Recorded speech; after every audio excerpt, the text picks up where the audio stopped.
Waiting 6 seconds so that way the thing can actually be working. Why don't we just use the D20 Live logo just to have that going? Because every time... Words. Okay. Are we live now? Yes. Hi, everybody. Hello. I'm Big Mike. This is, of course, Dave. And this is, of course, Sam. Hi. Welcome to another craft check. Oh, that's Welcome. the camera. Yes. That camera. We're on that camera today. And today, what are we working on? Dave's working on a thing. Yeah, I'm putting decals on my thingies. It's not as sexual as I made it out to be. I'm doing two things. I'm trying to get a hold of Streamlabs because Streamlabs OBS is having issues, like a big dumb baby. It's poop in the bed. And I'm also going to be working on my Japanese, but it's stuff. STSP8 is saying that we are coming in a little soft. Is that a problem for anyone else? Hang on. Andrew Price is saying hello. Hola, senor. So, Dave, tell us about the process of decaling. Oh, son of a bitch. Okay, that's a good way to start on that one. Yes. Hello, Titstellar over in Twitch. Sorry, I jostled the table.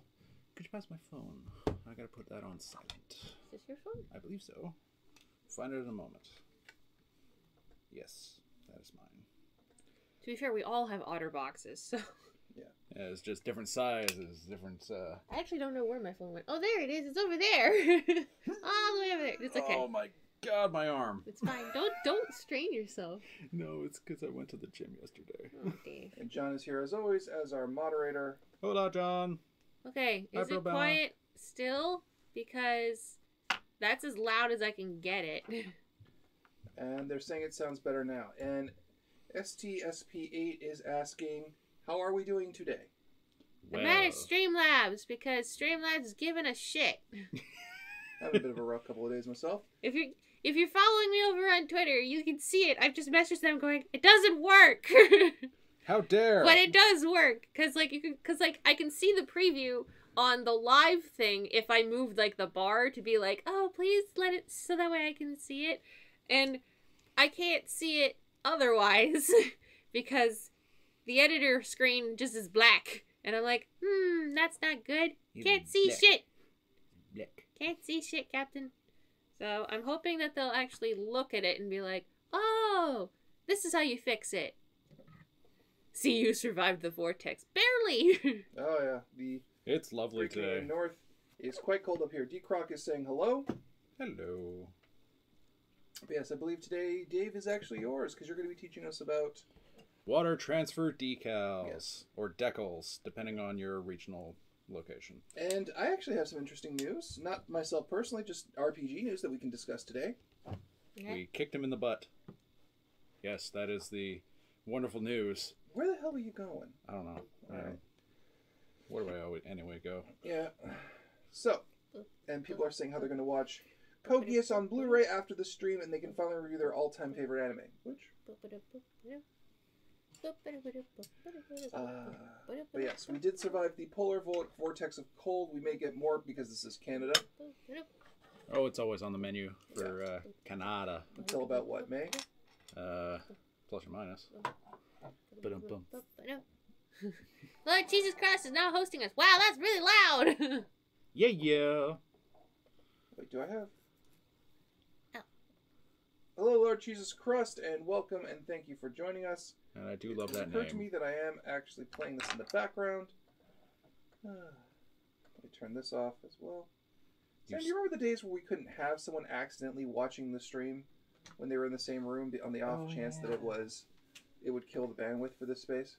The interwebs. To be fair, we didn't know if what was killing the bandwidth or if it was your CPU. So we found out now it is actually mostly your CPU.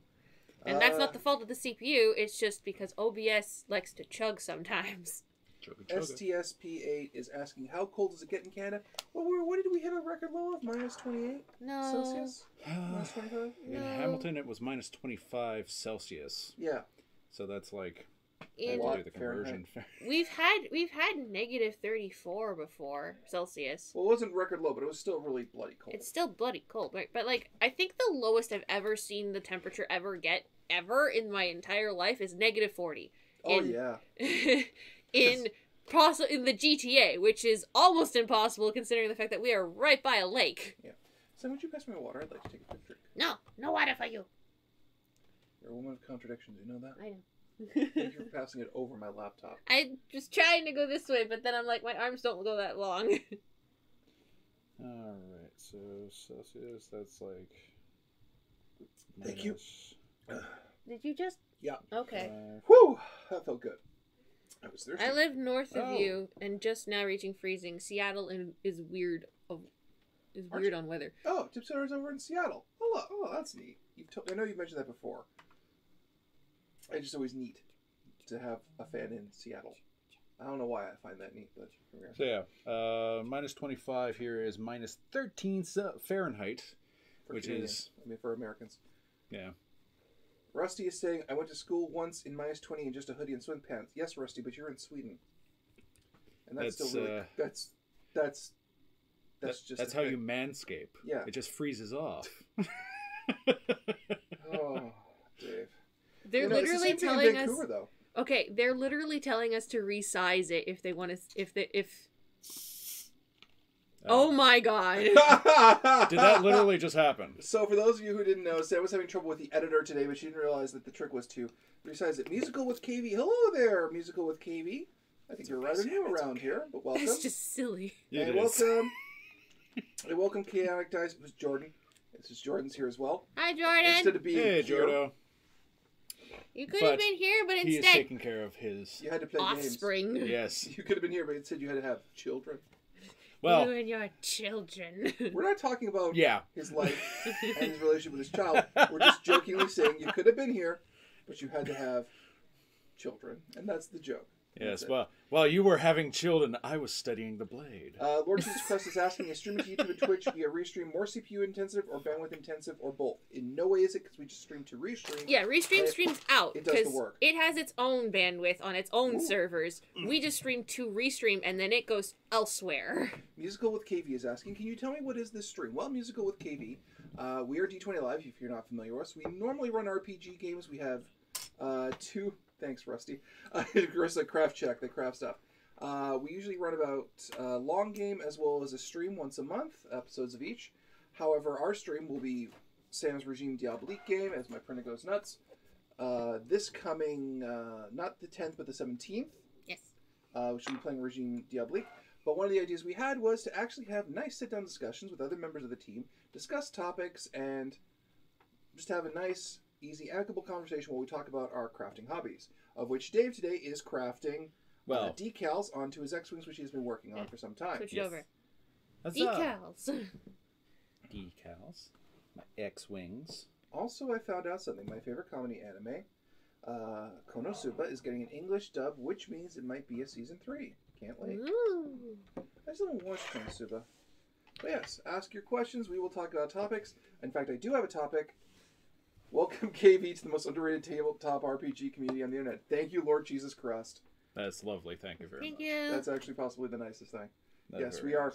I have been told frequently we are criminally underrated for being the pack of psychos that we are. I realized I forgot I needed my... I'm 15 years old. Can I stay here? Yes, Musical with KV, but do be advised we do occasionally talk about mature subject matter, and we swear a fair amount. We do Boy, howdy do we cuss. Nor do we encourage... We do not encourage you to do so, but we are adults, all well over 25, and we just do. You could stay here, though. We will attempt to include you into every conversation, if you so choose. And given what makes it onto the North American TV currently, yeah, we're PG-13, really. Oh yeah, really. we don't get nude. I keep wanting to confuse Ubiquity with Uni System. Yeah, we all do. Because I like the Ubiquity engine for presenting male nipple. Don't. No, he's Tumblr covering it. We don't want Tumblr to fall apart again. Tumblr's already falling apart. Building that ship. Although I do love the digital retention of certain products, because even though Google Plus, someone I think just directly it's John. It's John. Oh, okay. He did the everything. Oh, in the Discord, yeah, but he didn't put the links in. John, try that again with the links, please. YouTube.com/D20Live and Twitch.tv/D20Live. Could you pass me a paper towel, or is it too far away? No, Sam's got it. Oh, beautiful. So, you got 2 now. the guy in the white shirt is cute. By the way, where are you guys from? Who's the white shirt? White shirt? I Is that think Dave? Oh, this is like bleh. It's like blue, but Dave's still cute. Oh, Yeah, thank you Just very say much. cute. That's a very Where are lovely we thing from? to say. We are Canadian, all of us, born and raised around Ontario. And Where I that's spend why- most of that's my how we all days. know, yeah. And that's how you know we're from Ontario, because we all look lightly oppressed. What? Lightly.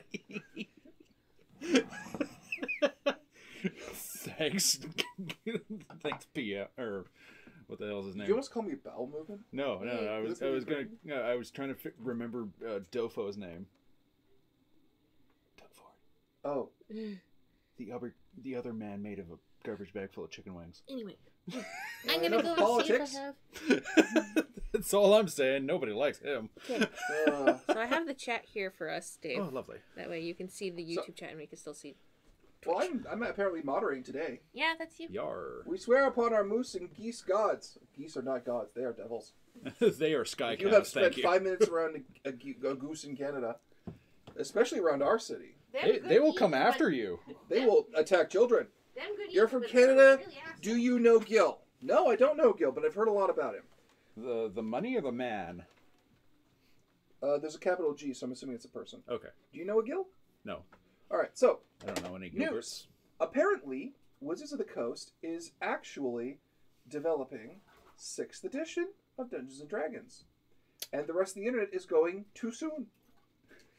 All my stuff falling out of my bag. You okay, Oh, Sam? God! All right, well, okay, Sam, you are literally on the couch. Hi, YouTube chat. We can see your stream. And yes, YouTube chat, you can see their stream if you look just slightly over to the left where it's showing up in the D20 live screen. You guys can have cross conversation. Yeah, good. 6th edition already. Okay, so here's the story that's been coming out Okay. and been leaking slightly, is that they're beginning development on the 6th edition. No, Which- not leaking. Oh, KV is from India. Hello. KV. Hello. You might be our first Indian viewer. Might be. Well, it's not like it's been advertised. So yeah. Okay, I made it. So a lot of the community is surprised. And for some reason, a lot of the discussion has been bringing up 4th edition. Mostly because Chris Perkins has gone on record saying, we should appreciate, well, not we should appreciate, but if it wasn't for 4th, 5th edition wouldn't have happened in a positive way. Which I find, which I almost want to use the meme of, why would you say something so bold yet so controversial? But musical with KV. Justin Bieber's my favorite singer. That you're right. It's just Lord Jesus Christ YouTube chat, come to Twitch so they can get a sub button so I can throw money at them and get emotes. That is true. If you want to follow more, well, to be fair, like we need more people on Twitch anyway, but we also need people to maintain on YouTube because then YouTube will be Just like, do both. hey, just put both Follow up. us on both. Just have both Follow us the on windows both. up. You don't even have to have both windows up. Well, yeah, you could have both windows up. Just pause the other one. It all still the rest of it. counts. Yeah. Or apparently there's the lurk function where you can lurk. You can give us a view on Twitch. Oh, yeah. Anyway, so getting back to the subject at hand. And I'm predicting half of the community is going to say, well, that's great, but we still really want to play... Some people are going to rush to defending 6 before it even comes out. Much as is the want and can't of this kind of thing. Oh, Squall is joining us today. Launch Squall! until my 5th edition game. Welcome, Colin. Yes, Whoa. Squall. Also, additional announcement, we will be at Breakout Con in Toronto on March 16th. You can actually play a game with me. I wish I could find a way to say that word. It didn't sound dirty, but I'll be running the Pokemon RPG there. You'll be in the 2 announcement videos. So, Gotta play with Mike. all countries are not too far from each other, cosmically speaking. Yes, Jordan, it sounds better when you actually say it in person. Now, I like thinking about the world hurling through the galaxy. relatively speaking, we're close to Mars. Yeah, relatively speaking, the Orc cloud is outside. Anyway, so Dave, your thoughts on Wizards of the Coast developing a 6th edition? Because we discussed this a little bit on Friday night, but they weren't here for it. I'm also on the train of too soon, guys. I think it's too soon to announce it. Because if you told me 4 years from now a 6th edition was going to be coming out, I wouldn't have said it's too soon. Yeah, no, 2 years. If I heard this news 2 years from now, I would have been like, okay, you reached your maximum saturation. And Josh Morris now in both chats. Do you hate us because of PewDiePie? No one hates anything because of PewDiePie. I like the Indian people. What? No, we don't hate the Indian people. Okay, this is the thing about the T-Series versus PewDiePie thing. The T-Series thing is just the idea of having a big production company that's big on YouTube is kind of weird because YouTube has always been about trying to be your own kind of thing, and T-Series is very much a very high production kind of thing. It's like Will Smith, and it's like when Will Smith got on YouTube too, because like when Will Smith got on YouTube, that was really weird because it was just like it's a lot of really high production stuff that could have been on television, right? But then again, YouTube is becoming the new TV, so yeah. It's just that. Yeah. It's that argument of, is YouTube still about the everyman trying to make their own thing, or is it now about both high production quality and still having your own thing? So, hey, Big Mike, when are we getting a follow-up to your original setting? Oh, I guess you liked it, Rusty. Yay, Rusty! Thanks. Instant critique. He liked it. I have a long, ranty, nearly 10 years old rant on 4th edition from Tipsular. Tipsular. This is why Rooster Teeth doesn't rely on YouTube monetization, as they have 4 different outlets for revenue. Yes. Yeah, any proper establishment who has... Personally, I wouldn't rely on YouTube monetization after the adpocalypse. After 2014, I wouldn't have. The second ad blocker rolled in, I would have looked at that as... yeah. Old hat. Yeah. What are your thoughts on Netflix? It's good service. Money's going up and a lot of people are leaving ship. If it gets terrible, there's always piracy. We do not condone piracy. We don't endorse piracy. We don't control tabletop. No, we don't condone piracy. That was a joke. I apologize. Do not pirate from your favorite creators, please. Support them in your own way. Do not take us as an endorsement of piracy. But we're not your mom. Yeah. So... yeah. Yeah, Rusty really loved it. Right on. Thank you very much. Well, okay. Well, I wasn't in that game. Yeah, but you played their what's going to be their 3rd adventure. Did I? Yeah, the Lost Legion. You were there. Oh yes, I was there. Yeah, I was playing in that game. Do you guys play sports? No. Nah. The closest thing to a sport I play is archery. Devin plays sports, I think. What? Devin. When? It's martial arts. Martial arts is a sport? Yes, but he doesn't do it competitively. No, he doesn't do it competitively, but he does martial arts. That's technically he does it for funsies. I like some of Netflix content, but the whole pissing contest with Disney is annoying as a customer.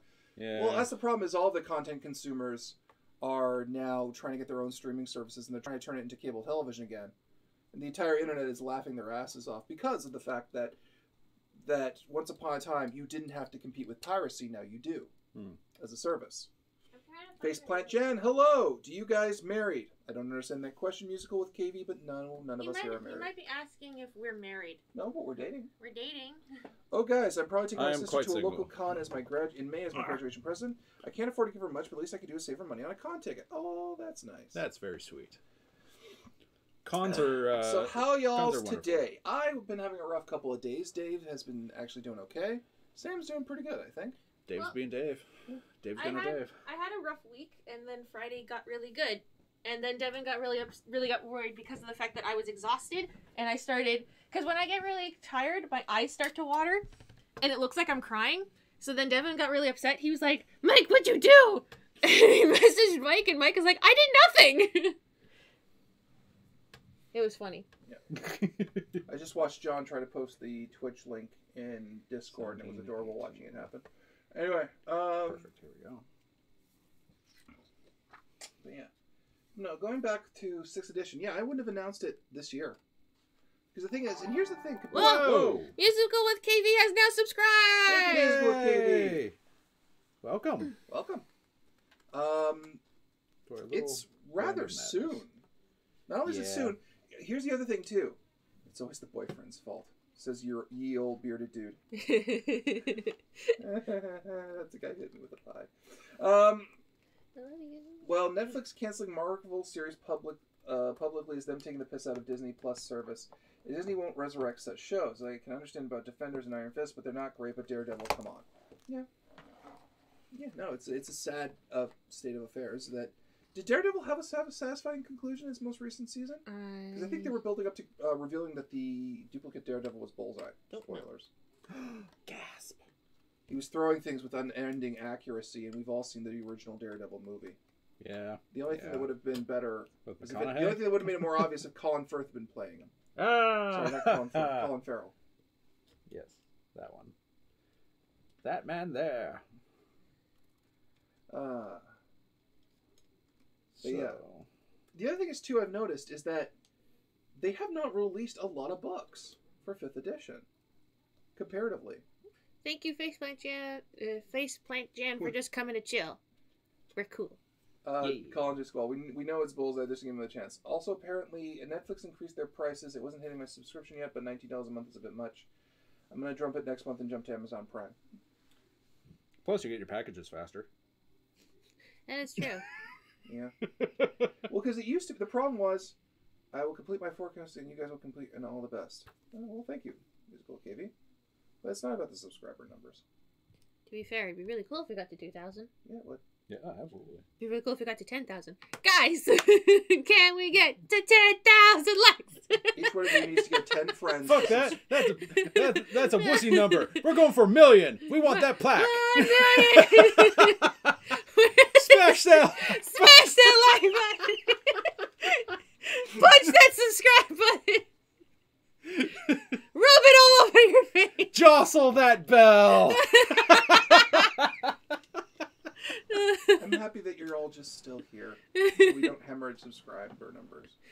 We love you guys and gals. We love all of you. And everything in between and none. Yeah, Wizards of the Coast does not have the staff numbers it did at the start of 3rd. That is true because they fired most of them because of Whoopsies. I don't know what to At least call for D&D, any of these yeah. things. Actually, could I get that knife? Which knife? The knife. It's right around the corner. I don't know where. Oh, for God's sake. I just said around the corner. Okay, get up. Okay, that's going to be an Go effort. to my desk.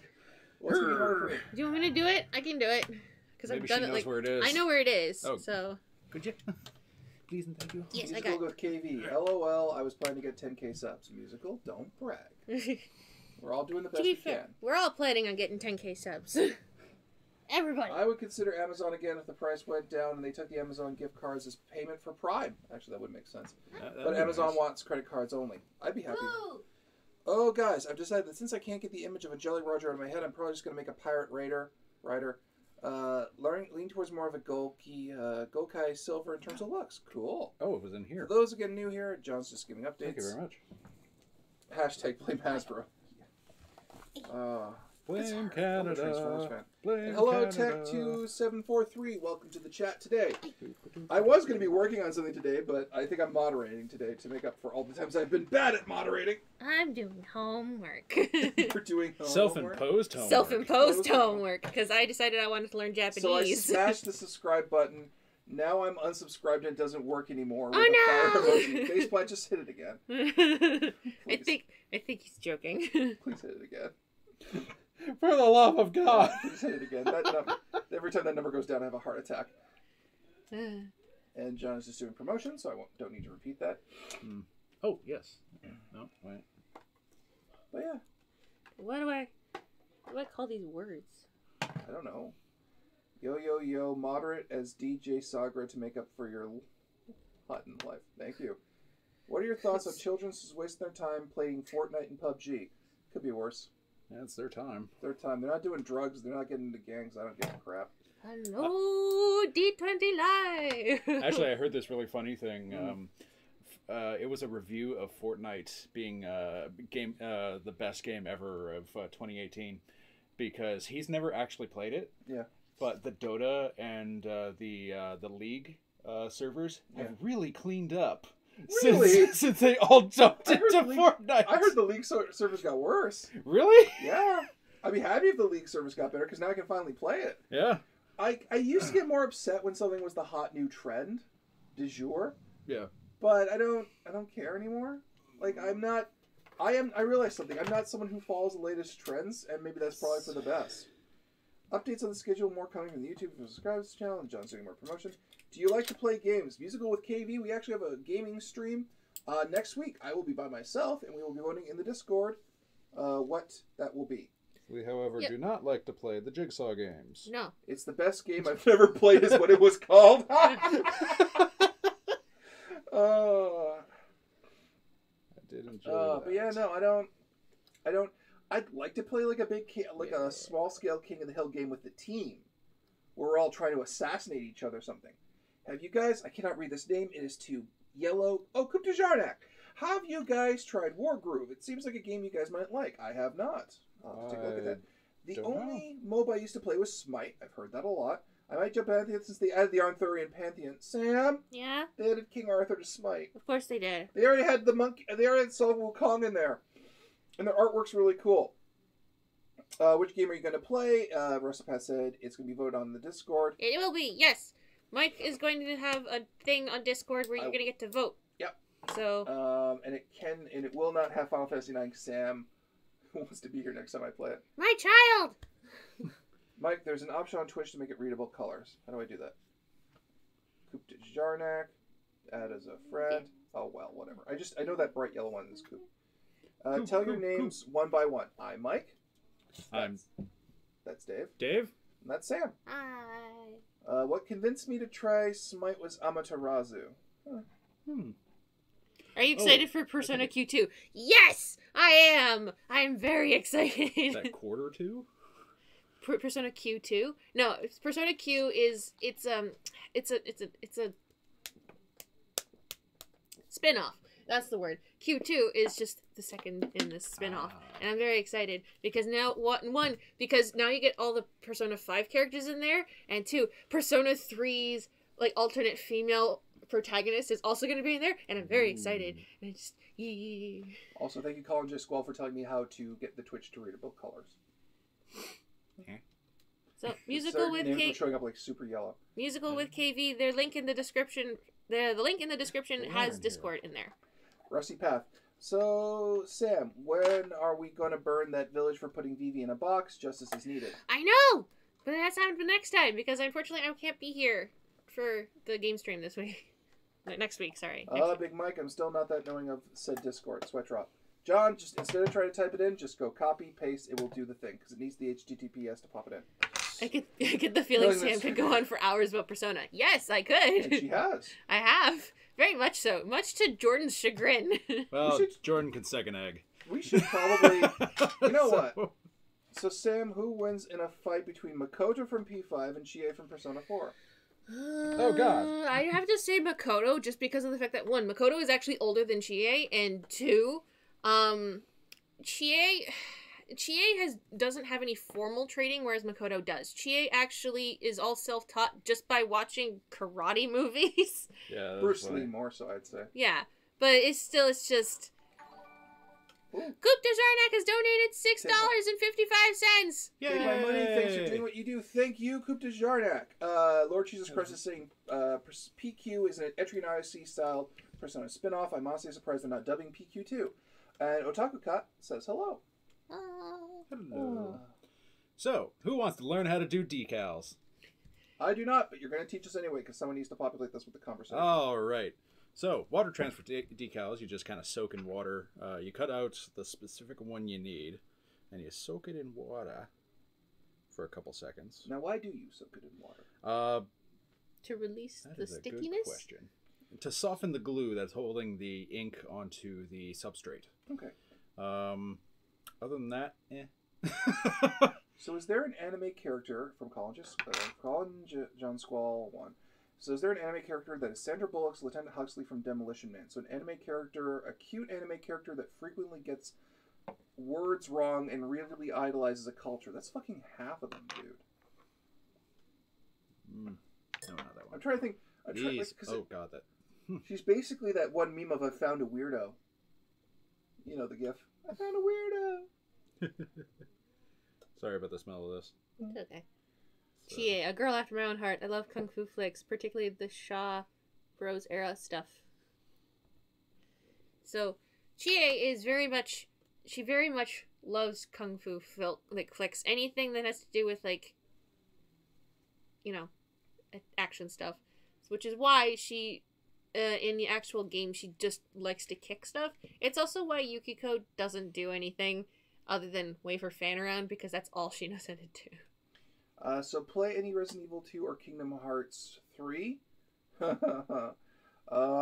So, as to that question, I'm not a huge Resident Evil fan. I don't believe anyone here is, in particular. I've never played Resident Evil, ever. I have friends who are, but I haven't. I kind of want to pick up Kingdom Hearts 3, but I want to wait till the controversy is done about it. Because the internet is... Everyone's arguing about whether or not it's good. You know, as everyone would. I hear people are crying.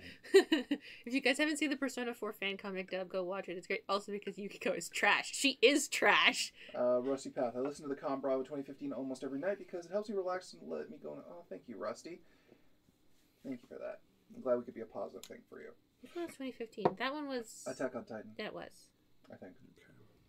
Yeah, that was Attack on Titan. Because 2016 was... 2014 was Firefly. Yeah, 2015 was Attack on Titan. No, 2014 was Tomb of Horrors. Oh, yeah. No, so 2015 was Firefly. Yeah. 2016 was Attack on Titan. 2017 was Star Wars. 2018 was Pokemon. Trial of the Dragon!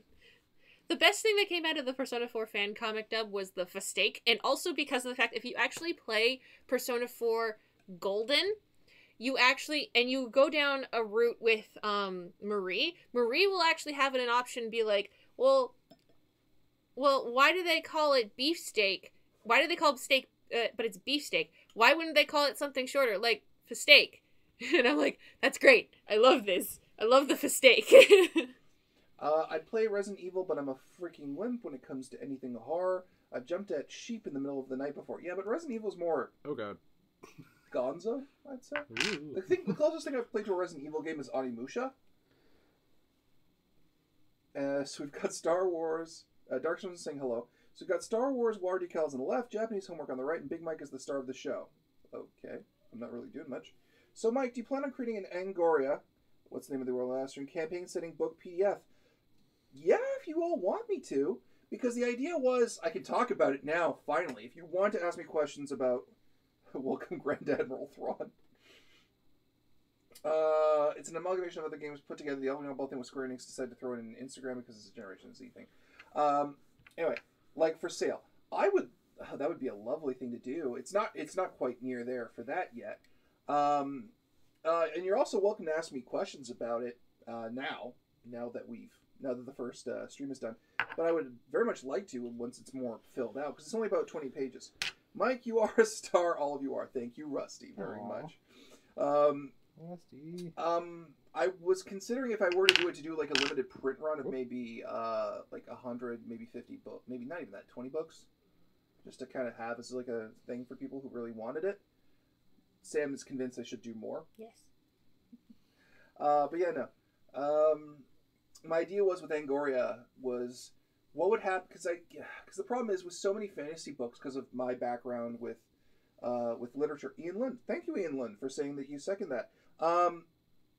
My idea was with a lot of fantasy books that I have read from my youth, a lot of it is let's bring back the golden old age of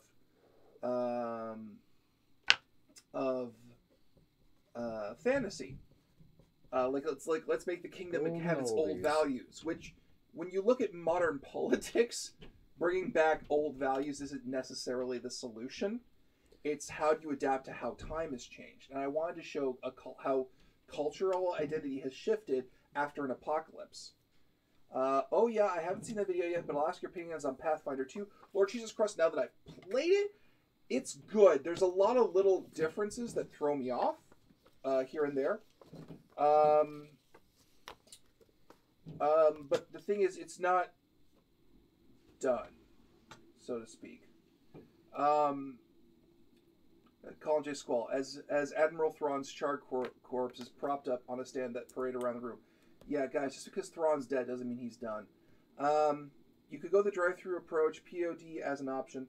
Big Mike, do you come up with did you bother coming up with any prestige classes for your homebrew setting, like for specific organizations, or has Pathfinder's focus on archetypes destroyed your interest in prestige classes?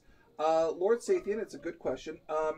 it hasn't destroyed it, but the archetypal builds within it make it because it is easier to go to make an archetype as opposed to prestige class in Pathfinder first, as everyone knows. Also, thank you, Musical with KV, for joining our Discord. Which is why I think all of you realized it's going to go back to Pathfinder First Edition, because the Mad Magus of the Sky is literally a gunslinger who, basically a wizard that took a magus that took first level gunslinging. So that's all it is. But yeah, as opposed to prestige classes, because what I wanted to do was show just character builds through that, and the only prestige class I've really enjoyed, was the Smiting Monk, which a few of you were helping me back a few months ago, but I have no idea how to add that in as a character. Dave is the Macross guy, right? I asked because there was apparently a new anime coming out in 2020. I was wondering if you had heard. I had not heard. But Well, thank you you to my little birdies out there for letting me know. You could do your... I said that. But yeah, that's what I wanted to do. And the other thing I wanted to do,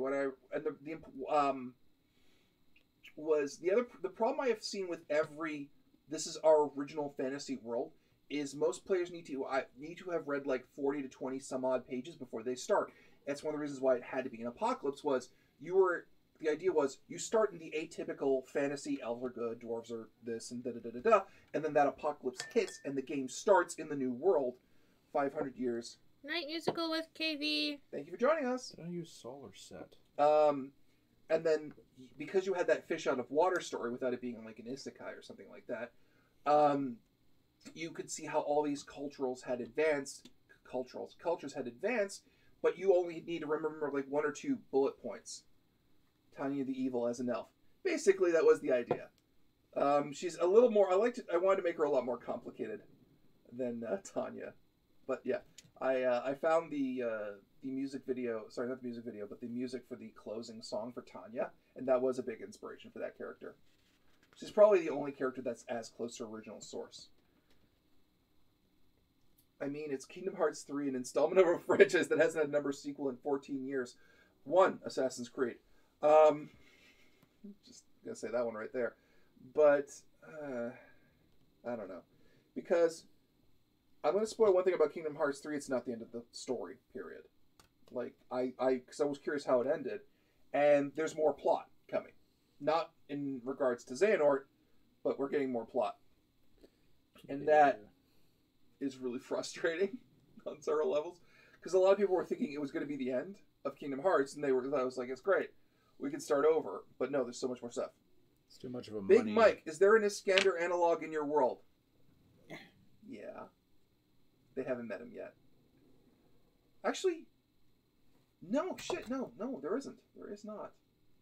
There should be. There should be. Oh, no, because there was one character I was going to do a certain way, but it would be better to make him like a scanner, but he's going to be a halfling, though. No spoilers, because Rusty's nearly at the end for Kingdom Hearts. Sorry, Rusty. You'll find out soon. Which Kingdom Hearts? 3. I tried researching the Kingdom Hearts timeline, just ended up more confusing than when I started. Exactly. Yeah. So the problem is, if you got spoiler talk, save it for the subcategory in the Discord chat. John, the spoilers in Discord are only for Patreon subscribers. So just a heads up about that. And for our spoilers. Yeah, it's for our spoilers. There is now a thing in order to make it so that way you can make a thing spoil, like you can block out spoilers. Yeah, they have a spoiler it's a spoiler filter. I can't remember how to do it. It's 2 lines. I just can't remember how to make them. That's all. Yeah. The problem is the original premise, if anyone remembers of what Kingdom Hearts was to stop the worlds from crossing over and finding the 7 princesses of light that opened the door to Kingdom Hearts. And then it just kind of exploded away from that. Okay, Lord Jesus Whose Christ. X-Wing am I making? Just gonna fix that. Because it's not Luke's. He cheated. He used magic. Did he? Yes, he did.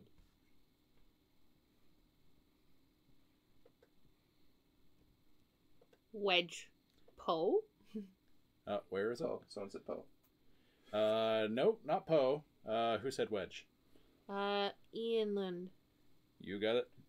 You win the not an actual prize. The question is Dave still working on Poe's X-Wing? Yes, he is, but he's adding decals today. He's adding decals to Wedge's thing. Oh, Yes. that's Wedge's X-Wing? That's Wedge's. How does that differ from Luke's? Here, the decal thing.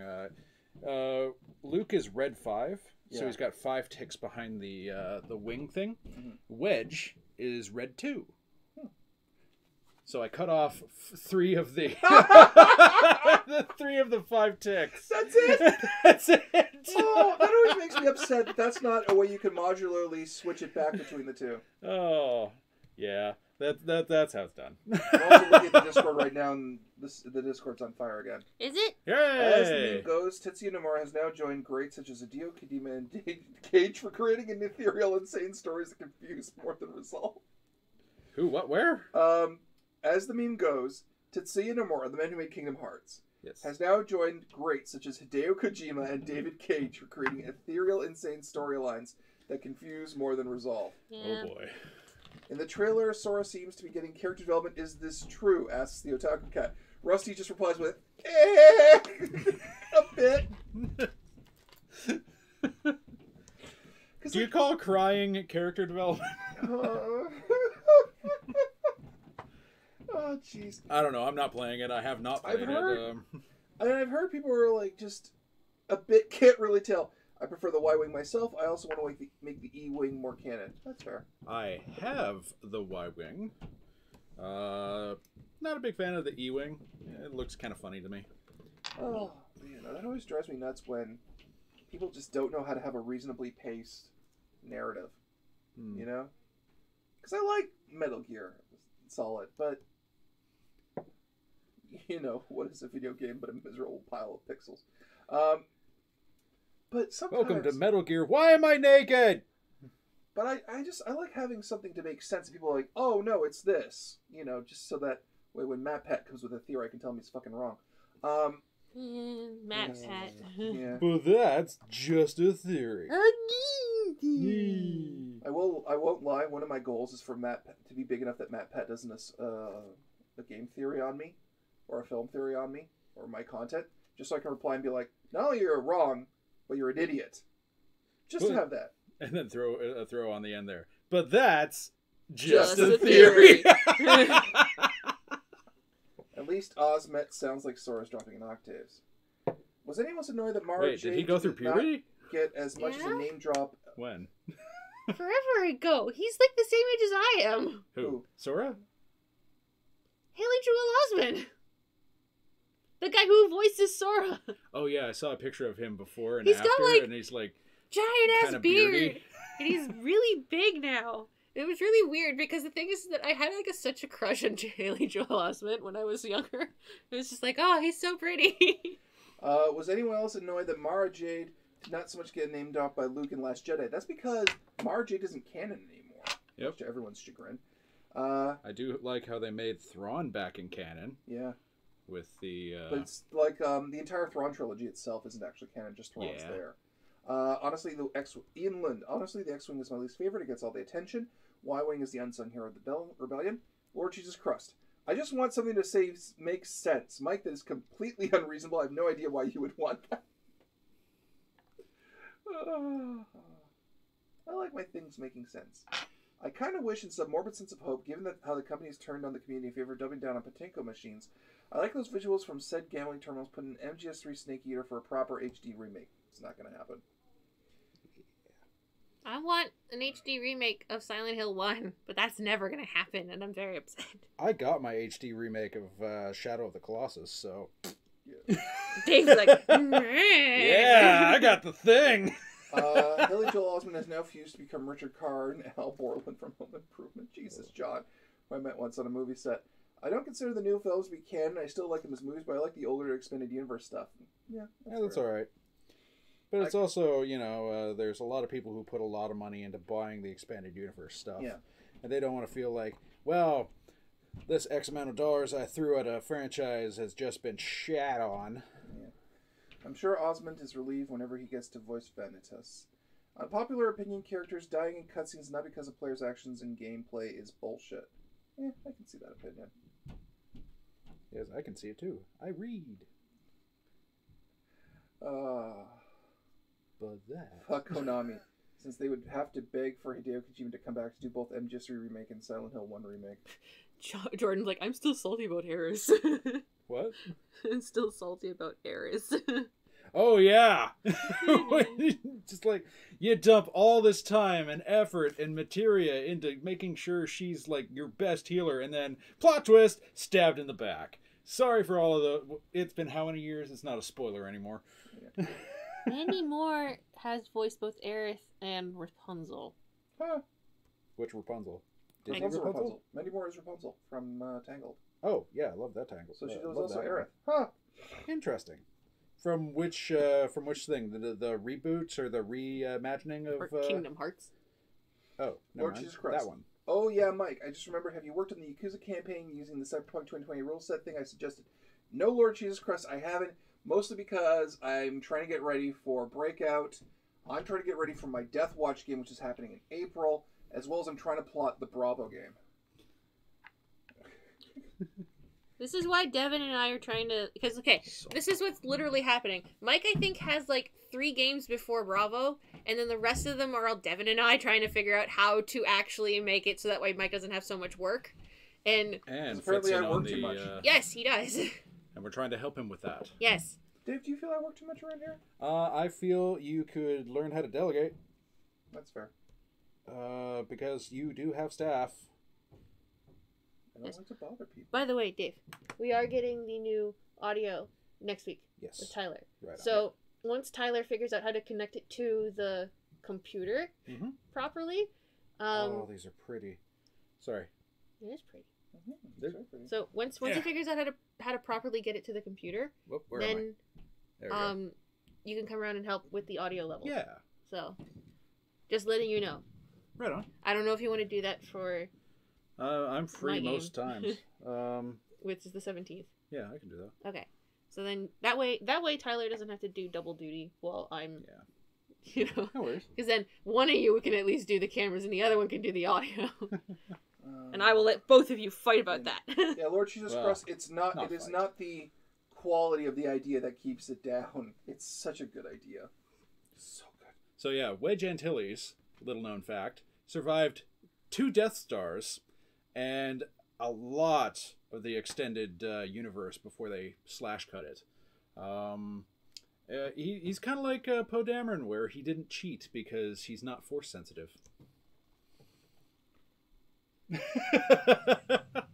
Use the force. They shut down the Silent Hill games with Norman Reedus and got rid of Hideo Kojima. I know, It's not shut down, it just became something else. To be fair, I didn't want Kojima to do Silent Hill because Kojima would have made everything so talky.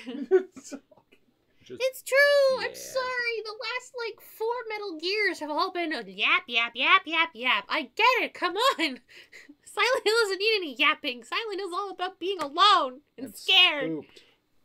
That's the point. I didn't want them to have blah, blah, blah, blah, blah, blah, blah, blah, blah. Right? That's the one thing. That's the one downfall of Silent Hill 2. It's like there's so much talking. There's so many people. Right? Then again, Silent Hill 1 is also that too. There's a lot of people in Silent Hill. And you're they played us like a fiddle snake.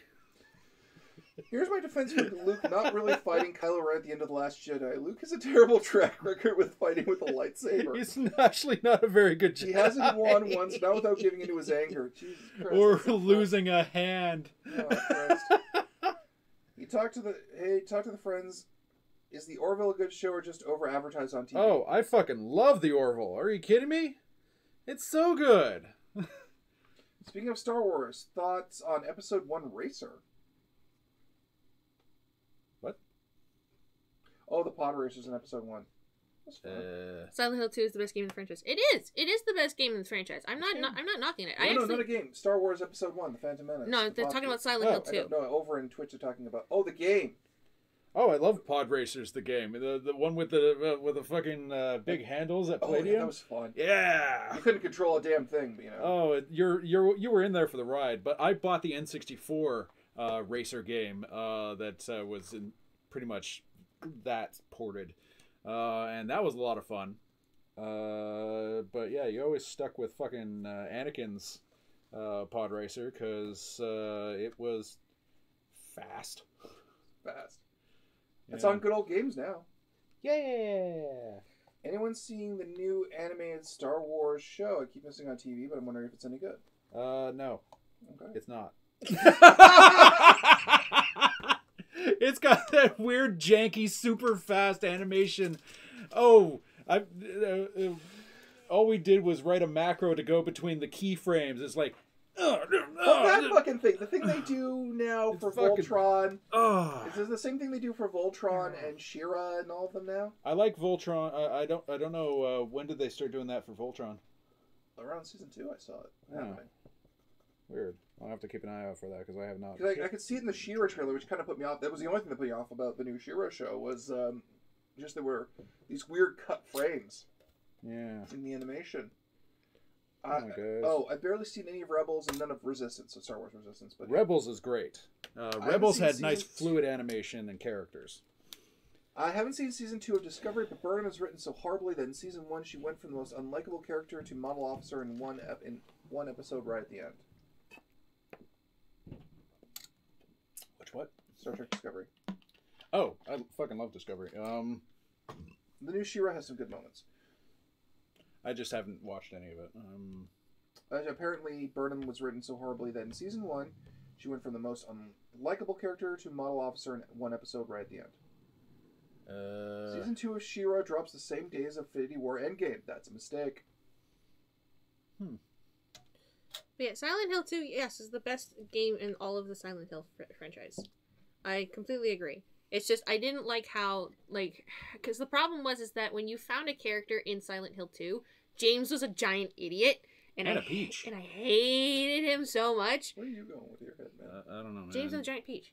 That's actually a book. I know, but I'm just asking how that connects in any way. But yeah, James was an idiot, and he didn't know how to fucking talk to people, because he's like, oh, I'm looking for someone. And you're like, what are you doing, James? Where did you park your giant peach? What is wrong with you? Hell, no Jedi versus Sith duel in any movie was a decisive win. Obi-Wan versus Maul, he lost Qui-Gon, a net loss. Anakin and Obi-Wan, Dooku kicked their ass. Yoda had to save them. 3 versus 1 ended in a draw. Jesus, you're right. The God Horse and Shadow of the Colossus, egregious example, bullshit cutscenes, only death when it happened. All I felt was, well, my only form of transportation. I guess I'm at the end of the game. Agro! Agro was a treat. Agro! Oh yeah, I am doing Japanese. Yes, Lord Sathian. Discovery is also in a big lawsuit from the lack of subscribers on CBS All Access. It's been rumored to have been canceled, as Pike's actor posted that he's done and looking for work. What? What? What? What just happened? Read that one out again. Discovery is also in a big lawsuit, which is true. We knew about that earlier. And from the lack of subscribers on CBS All Access, it's been rumored to have been canceled as Pike's actor posted that he's done and looking for work. Whoa! Ruh-roh. My current favorite animes right now have to be Mob Psycho 100. My roommate is a cat, and that time I got reincarnated as a slime. That's because Sith are strongest alone, Jedi are strongest together. It's the way those sides of the Force work. I get that. I'm just wondering if it's a particular subject like staying at a hotel or navigating Tokyo's signage. Yeah, Tipsler, I would have totally been on board if Del Toro was helping write the Silent Hill game, but at the same time, I didn't want Kojima to touch it. Because whatever Kojima touches, he's a very good story writer. He's not a very good script writer, which is just, they're two very different things. I hope he purifies. Rusty he turns into shit! Rusty just stole the terrible cheese joke, and I'm not repeating it, not because it's offensive, just because it's bad. The cheese stands alone? What did the mom cheese tell the little boy cheese when he got hurt on his bike? Cheese stands alone? Gotta take the Gouda with the bed. Oh. Ba-dum-bum. You're fired. Doesn't work for us. Which makes it all the easier. And Del Toro is involved with Death Stranding. Yeah, so Del Toro and Kojima are still working on Death Stranding, so it just looks like that team moved over. Well, we'll just have to... And apparently Faceplant Jen is just tracking all of the losses the Jedi have suffered in combat over the course of the film. They aren't Holy particularly shit, that means Rey's good. the first one ever to take a win off a Sith. Oh, maybe she's the chosen one, and Luke was just a scrub. Yeah. Because Rey beat Kylo Ren out the gate. Yep. That's my headcanon now. You know, Jesus Christ, she is the chosen one. She's the only fucking Jedi to win a fight. Yeah, that's right. Luke Skywalker's a scrub. So, thoughts on the new Hellboy? Don't know anything. Haven't seen any trailers. Not a fan of the face with the makeup. That's about it. I still liked Ron Perlman as Hellboy. He did a good one. Yeah, I like the memes about it though. There's memes? Yeah, there's one where it shows the new gentleman whose name escapes me, but he's from Stranger Things. He's the sheriff. Oh, him. Oh! Yeah, he's got a strong face. Yeah. Well, they have him in the makeup walking around, right? And the meme behind is right below. The picture right below it is from Anchorman, and it's the weatherman saying, "You're not Ron." Mike, what about Obi-Wan versus General Grievous? General Grievous was a droid, not a Sith. General Grievous was a sentient being who went through a lot of cyborgization. Yeah. To the point where he was very indistinguishable from a droid and made him a good droid commander. Yeah. He wasn't force sensitive, but he had mods literally in his brain to have him keep up with Jedi. Yeah, he's barely a person anymore. But he also trained in to learn the forms and the technique of fighting with lightsaber. Yeah. So, if he was at all force sensitive, it was scaled out by how much of his organic components were stripped out of him. Yeah. The problem is though, Episode 3, Grievous only works if you've watched the Clone Wars. Yeah. Because it shows why he's coughing so much in those shorts. There. Because Mace crushes his chest cavity just before the attack. Sink. Sorry, I'm talking with the Squall, the trailer is confusing. The tone of the movie. Let's turn Hellboy into Deadpool. To be fair, Hellboy is a wisecracker in the comics, so I'm not too upset about that. Yeah. How does Moses make coffee? He brews it. Oh.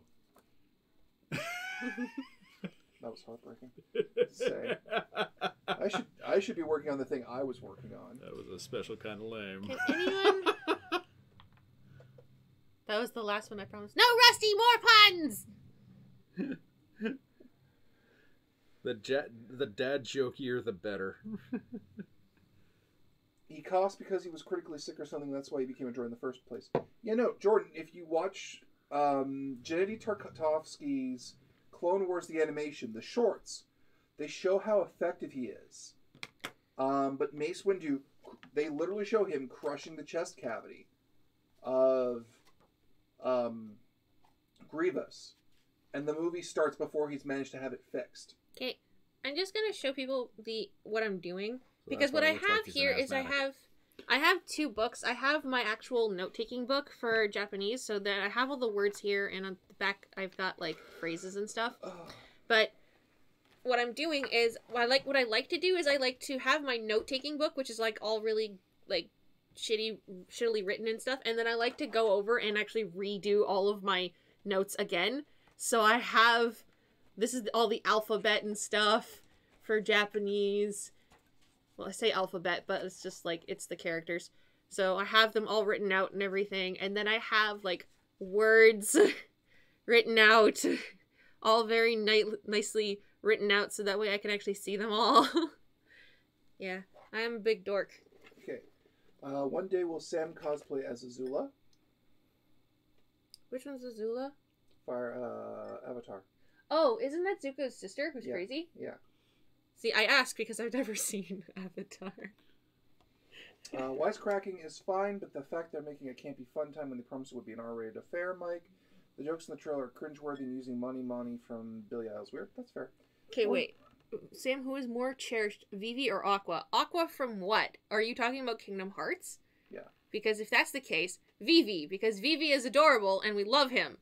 Aqua is kind of there. She's the mom, but she's not cherishable. It's Vivi. Vivi. Only Aqua would cherish Vivi. Vivi is a small. Small baby. Sam hasn't seen Avatar. This must be remedied. Yes, we're getting that. Vivi is best boy. Yes. Sam, do you do your DM notes the same way? No, but my DM... Okay, if you actually read my DM notes, I have a lot of jokes in mine. Yes, she does. Because every time I write my DM notes, I'm like, I normally write things out specifically just for the GM to laugh at. Because I think... What was the thing that I wrote down in Maid? I can't remember. But it was like... I wrote something down in Maid, and I'm like, for funsies. And... Like, I think it was something about, like, oh, why did I have this character do something? It's like, for funsies. And then I had, like, the German evil villain person, and I go, because he's evil and stuff. For Sam, have you tried and to learn Japanese to survive games? If anything, are good flashcards. Really bad story though. I have not heard of that. What the app that I do use is called Lingo Deer. It's free, and that's why I got it. And it's actually really nice. It takes, because the thing is that it's got little pictures and like little flashcards. Basically what it has 3 different things that you could do. It has practice, which will actually take you to practice each individual word on its own, and then it'll take you and do it over and over and over again. Then there's the actual learning lessons, which have little like pictures and stuff that'll help you describe what you're trying to look at, as well as you have the option of making the lessons harder or easier, because what you can do is you can add English and Romaji and Hiragana to whatever kanji that shows up. But what I have been doing is I've been trying to hear the syllables so that way I can guess what what Hiragana is to the kanji, so that way I can try and start learning kanji. So Sam, I know you love your bards. Have you ever bothered composing an entire song to be sung in character, or you just cribbed from Freddie Mercury? I did actually have a song once, but the thing was that it was at the expense of another character, and my brother did not appreciate of it, because what happened was his character's name was Richard, and he had a spear, so we called him Long Spear Dick. And I had an entire, like, limerick song that went along with it, and he did not like it. So since then, I haven't really been making my own songs. Although I am, for the Curse of the Crimson Throne game that I'm doing, I'm kind of making my own version of, damn it, what's that song from Les Mis? Do you hear the people singing the songs of angry men? That one. Song. So, I am trying to make my own song for that. But yeah, most of the time I just crib from Freddie Mercury, because Freddie Mercury is the greatest singer of all time. In D&D, we had to assault a mansion today, disrupt a massive ritual, while enemy soldiers were being teleported into the city. DM said there were trebuchets on the city wall, somehow we didn't use it. Oh. Yeah, and Colin J. Squall is just complaining about the SFX makeup for Harbor. Because everyone's saying he's a good actor, but the look they got for him is not good. Which is fair. Which guy? New guy playing Hellboy. Oh. Can you sneak attack with the trebuchet? Yeah. If it's far enough away. You can sneak attack with everything. In theory, you could sneak attack with the trebuchet if you have someone walk on a space they don't know has trebuchet. Because then it's just a touch attack. No, that's kind of setting it up as a trap. Yeah. Traps are sneak attacks. True. If you don't see them coming, you're flat-footed. Yes, but they don't get a sneak attack bonus. So yeah, that's why you have a guy manning the trebuchet. Then he gets a sneak attack bonus. The song is called "Do You Hear the People Sing?" Well, thank you. So that's literally the song. No kidding. But yeah, no, because the thing is that we're trying to make a rebellion in the Curse of the Crimson Throne. So of course I've been trying to make a theme song that goes along with it. But it is still to the tune of "Do You Hear the People Sing?" And I'm just like, because I can't write my own music, I'm really bad at it. Sniper goggles allow you to sneak attack from any distance. Reach out and touch somebody. I can't write music, I can only sing it. I love you. Love you too. This is nice. We've been at this for an hour. A nice, chill, talky session. Yeah. With a nice, chill fan base. Mm-hmm. I like how chill our We fan base love is. you. Very so often someone really hyper comes in, everyone's like, whoa, whoa, whoa. What kind of place do you think this is? Calm down. Have a cookie. down, Come have a on, bud. cookie, have a little latte, some nice tea, and we'll discuss topics. Yeah, bro. It's all good. Come on down. This will be great. Oh, or Jesus Christ just followed me on Twitter. I think he saw all my insane tweets that were coming out of me. Jim, why are you naked? Oh my god, I am naked. Come on in. I love Grandma's Boy. That was a good film. I've never seen it. It's pretty manic. They end up with a monkey and they get a martial arts master to teach it kung fu. And that ends exactly how you think it will. Mr. Lee Ho, monkey.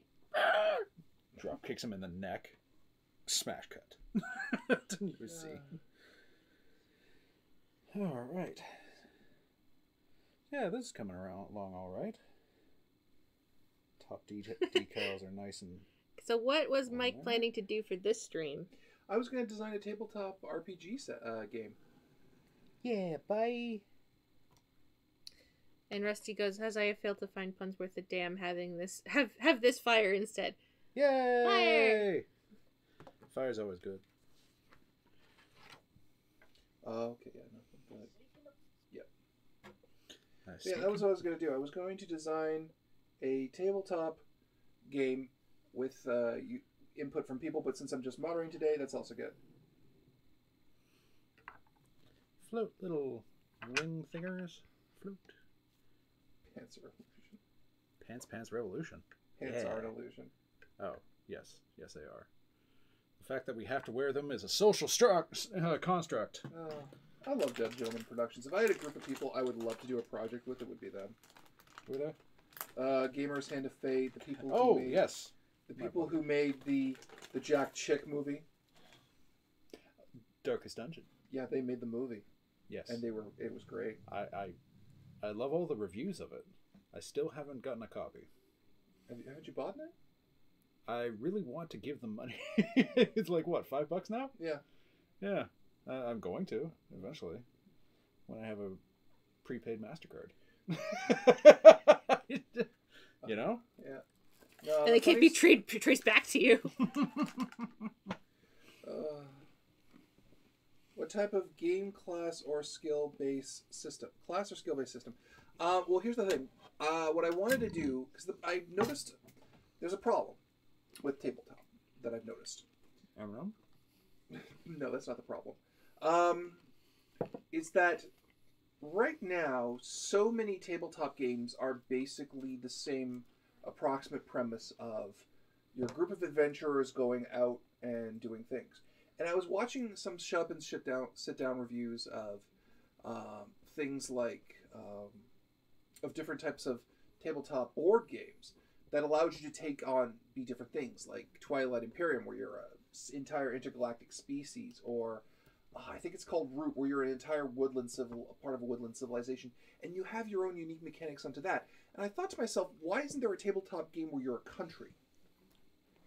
Like, you're not a party working together, you're a country, and you are recording your history going forward and seeing how racism and culture develops as you go forward. Seeing how racism? Yeah. Oh boy. Well, not racism, but cultural tension between demographics, right? Because there is typically a historical root to racism of one form or another, right? Let's say, okay, Dave, let's say you start off as an elf and I start off as a dwarf, right? What's wrong? I tore my decal in half. It's the duff. Oh, that means it's just battle damage, dude. I'll get it. Look at it. Why am I the elf? Wait, were you the elf or was I the elf? Who was the dwarf? I'll be the dwarf for this one. Okay. Okay. You Now, damn at the stinky start, we don't dwarves. know each other exists. Now, we're trying to use diplomacy so we can form a trade, and we failed the diplomacy roll. So now there's cultural inconsistencies between us, right? Or cultural tension. Tension between us. They're like Mike's idea sounds like Civilization Stellar's done as an RPG. Right. And just as players, it's trying to move forward through as you go through and all these events happen and they augment and change your nation as you keep trying to make it progressively better for your people and how you succeed, how you fail, kind of things, right? Or like how does a state religion help you? Like what happens if you need to take a state religion for the mechanical benefits, but you ideologically disagree with it, right? Ooh. Right? It's because, like, let's say, just for an example, let's say you had a religion that would give you bonuses to production, right? But the entire bonus is, the entire ideology of that religion is you're a slave and everything must go to the state kind of thing, right? Ah, yes. Or, sorry, as maybe a structure. It doesn't, you need to take that on so you can survive, right? I am the man who arranges the blocks and the town. Sorry, I saw a song about the history of the Soviet Union, and it's done to the Tetris music. But the idea came to me when I was looking at Pandemic Legacy. Ah, I got the hooks in ya. Yeah, I got the hooks in ya. And I thought about the fact of just how little diversity there was in tabletop in the roles you can take on. You're always in some form or another a party of adventurers. You can play as a god in Fate and help build the world. That's called Gods and Monsters. Yeah, but I wanted to really just say you're not a person. You're a country, and you can be, let's say, Link. You okay? I'm gonna sleep. Did I fall asleep? Oh. And I said to myself, what if? What a wonderful world. Nice pats to help wake up my leg. Oh, because it's asleep. Oh, it's important. What if you get overthrown because your unrest is too high, right? But you're still controlling your nation, but you randomly roll what your new ideology and religion is. Ooh. But you're still in control, right? So you can be repeating the exact same mistakes over and over again. But now you have a nation that's gone through unrest. If you don't learn from your history, you're doomed to repeat it. Yeah. Wouldn't that be a class system? Perhaps. Like, I'm trying to... Like, the easy way is to, let's say, make a D20 dice-based and just do classes and skills and all that. But to me, for something with such a unique premise as being a nation, mechanics should reflect that unique quality. So, like, as opposed to a class, you would just have, like, little... I guess the easier comparison would be taking on feats, depending. Or the themes from Starfinder. Like 2 or 3 powers that you get as your civilization level goes up. Also, Sam has insisted I make the dice D12s. Yes. Because they're underloved. Yes. But the D12 doesn't get much love other than barbarians. Yeah, or certain spellcasters. Yeah. But no, I thought my idea was for your stat block is you have your flag in the center and you draw it and you have 4 key stats. Right at the different points of the flag. That's kind of cool. Yeah. I like that. Make it so. Yeah. So it's just something I've been tinkering on and off with, just on an idea level. Try to make the rolls D12 dice based. I'm kind of thinking of doing a roll under system for skills. Right? Yep. Because then that frees up the GM from setting target numbers and things like that. Yeah. Or a big damn hero die in Firefly. But yeah, that was what I was going to maybe work on. But since I'm moderating today, and I have no problem moderating, here we are. Can you at least uncross your legs so that way I can... Yeah. Oh, sorry. So I can actually, like, lay my back up against your leg. I could easily adapt it for the D20 system. Very easily. And I know that would probably be the easiest thing. That would be, like, the thing that's like, oh, it's just... But then it doesn't feel like... It just feels like you're playing a character that's also a nation, not a nation with its own unique mechanics. Yeah. You know? And another thing is, too, you could have it be that you might be able to adopt different mechanics depending on what your national regime is. Although your core mechanic would still be rolling under it with a D12, right? Yeah. Would each player be the same nation or a different nation? You would be a different nation. I called it countries and cultures, just to be an asshole. Or My Little UN. Yeah. And my little model Mike, UN. what if you handled the dice rolls like Pendragon, where you roll below something for one result and above something for the opposite, if I understand Pendragon's? No, Pendragon's pretty consistently you're rolling under for everything, but you're rolling up for damage and stuff like that. Sam uses Mike as a massage chair. Yes, but his legs are so, like... Yeah, roll to end racism. So randomized natural resources. What about land grabs? Because of players in mindset, there will be empires. The idea is you don't know what's around your borders. Because in medieval times, if you look at Arthurian, we think of cartography now, but in ancient times, cartography was not an exact science. So you would really have your castle set up with your nation, and you would be saying, it'd just be at the very primitive level, and you'd be like, well, over there's a mountain maybe, and that'd be the rumor that the game master was moderating, and you'd go over there, and you'd all be at different points in the map, and you'd all be slowly interacting with each other. This isn't your daddy's Italia. No. Not calling that. But yeah, randomized natural resources and whether they appear, and make it so that each species has their own benefits, right? I would say even the species would be the class. Species or culture. Yeah.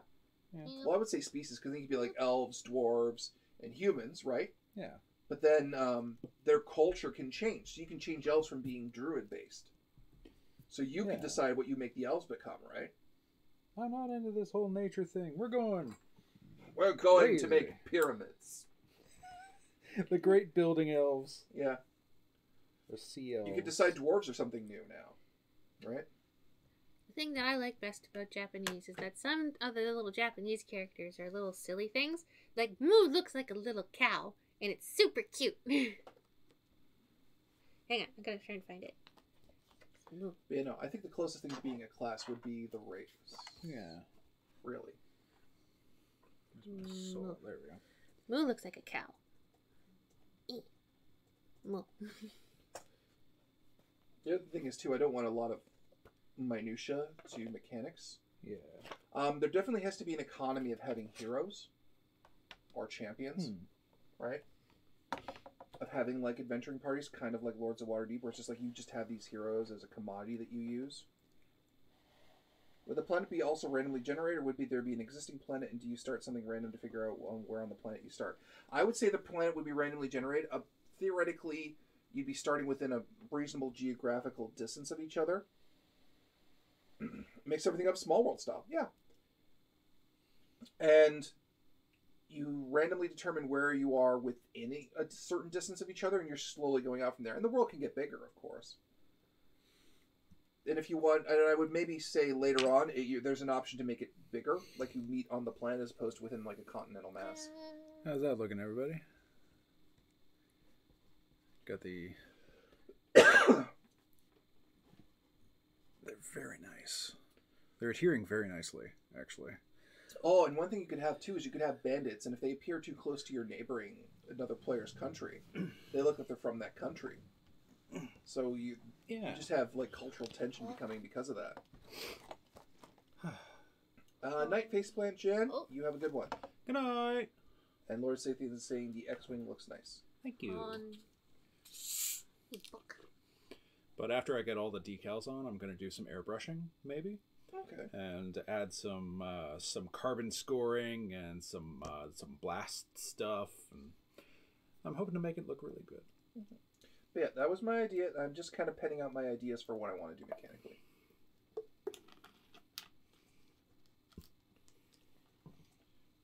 Wow. Yeah. Let's see things. I learned something about the difference between the characters for Bird and Crow from playing Persona 5. Crow has one less line where the eye goes because they're black birds and you can't see it. It's actually really true. A lot of the words in Japanese are very similar to other words. And you're like, No, we can't be Stamper. Because Stamper's his own little special. Okay, not an ideology, but your governmental structure, right? Like a religious oligarchy or something, right? Right.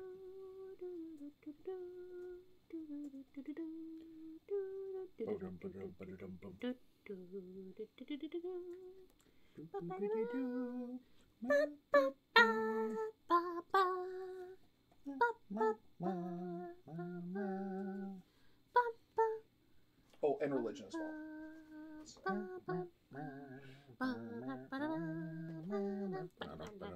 Do you have that? yes. You know, it occurs to me. Was that the Zelda theme? Yes. It occurs to me that I didn't actually explain anything about anything. So, decals, especially the water slide ones, you just need to cut out the decal you're working on, the specific one, because you don't want to do a bunch of at the same time. You'll ruin them. You cut it out, you put it in water, any old water, it doesn't have to be hot, cold, whatever, and then just wait half a minute, 45 seconds, whatever, until it starts sliding off of the backing, which should be light blue or something or other. Tobacco is the only compound word I know in Japanese. It's just the character for fire and grass. Oh, good old fire grass. Pardon me. And then you slide it into place on whatever model you're working on. The surface should be clean of like glue residue or whatever. How would you make sure that it was clean? I don't know, alcohol. Rubbing alcohol, ethyl alcohol. Nail polish remover. Nail polish remover. That'll do it. Yeah. If you're using stuff like that, use a Q-tip. Don't use your paintbrushes. I'm using a specific kind of thing. I came up with a great name for an anime music video: Crispy Fried Gundam Wing with no MSG. That's amazing. Yeah, both Otaku Cat and Lord Jesus Christ are saying that this would be really great for deep space.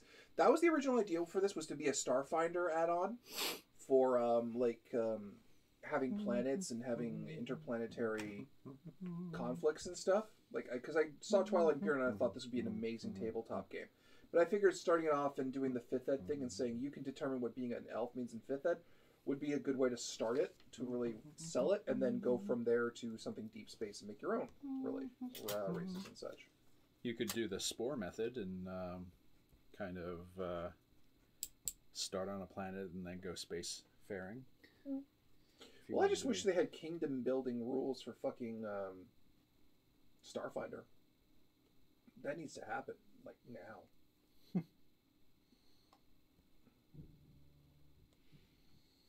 You know, I was really thinking about adapting Twilight Imperium to Starfinder and making that a kind of kingdom building game for D20 Live. But we'll see what happens. Power. Now, I'm using a very specific kind of additional step to my water transfer decals. I have two things called microset and microsol. The microset you paint on the location you're going to put the decal, and it allows it to adhere better. It pretty much replaces the glue that comes off of the regular water slide decal, or makes it stronger, or catalyzes it, or something or other. Makes it stick better, so that you can handle it better. And then I use microsol, which makes the decal softer, so that it goes over irregular surfaces. Like, there's all sorts of seams in the X-Wing's wings and other faces, little fiddly bits that make the decal stick kind of weird. So the microsol makes the decal softer, so that it conforms around those. And yeah. Otaku Cat is wondering, would this game be in-house only, free PDF, or something you will sell? He's talking to you. What's that? Would the game be house only, free PDF, or something you would sell? I don't know. Depends on how big I can make it, I guess. To be fair... Now, what would be the difference between from an NPC kingdom versus a player kingdom? Would they just be the same thing but played by the DM? Or would there be the stuff you would trim to make it easier to manage them, so there's a lot of them to in play at once? Yeah, for an NPC kingdom, it'd have to be way more scaled down, but there would be like a truncated block for what the hell that is. So it'd be things like a lich army or a demon army or orc things. Kind of thing. This is really funny. You could technically use the Stronghold Builder's Guide from 3.0 in Starfinder. Little changes needed. Ooh, like thank you, Tips. I'll make a note of that. It's just looks like the ASCII mouth. Yeah, I know. That's great. But I don't know. Otaku Cat, I'd love to make it bigger, but, you know. Mike has low self-esteem about trying to sell his own work. Is that them saying that, or is that you? That's me. Yeah. It's true. I know it's true, but you don't say it. Tell Mike his stuff is great. He is a good bean. He is. He makes good things. We will make him realize that, even if it requires light punches. Well, from us. Don't punch Mike. Don't punch Mike. Please don't punch the mic. We like the mic. May.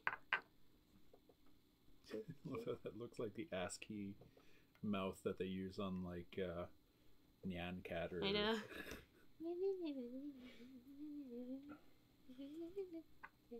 I can't do Nyan Cat. It's too fast. It's too damn fast.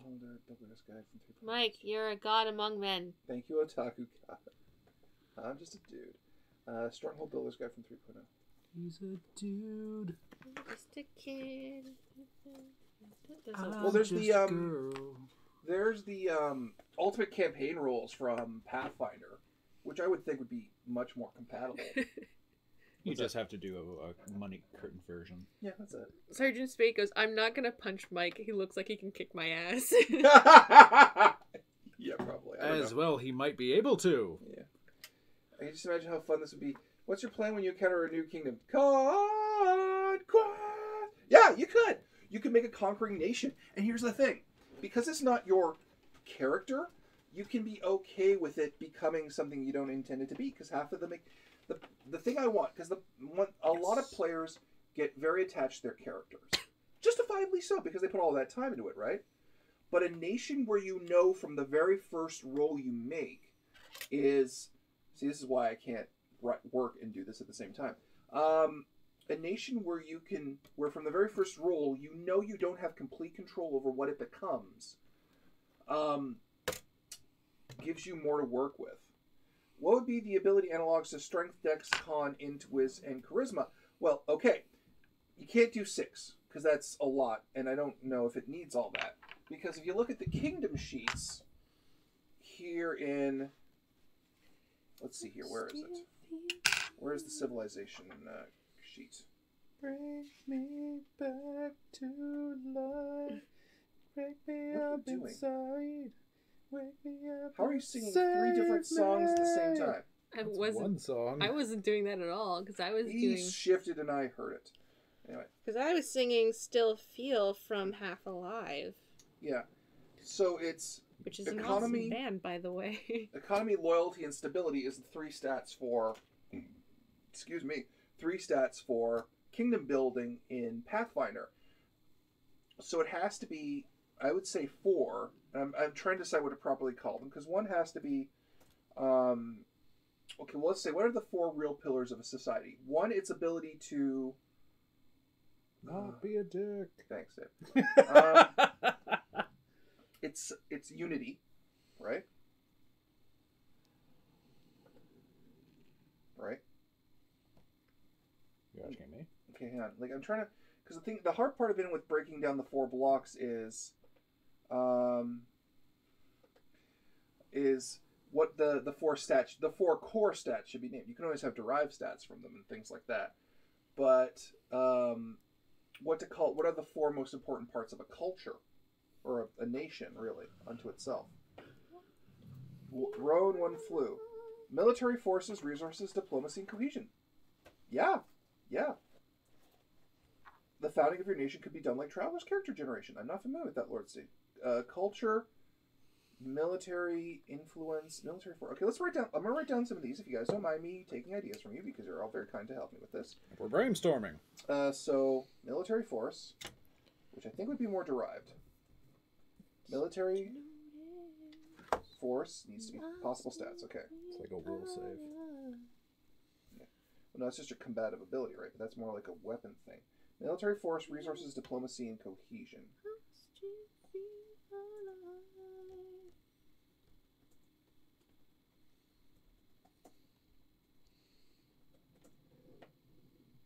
Damn it. Although, Geki, that feels to me more like derived stats than they do feel like core stats. Culture, military influence, technology. Culture, military influence, technology. Culture.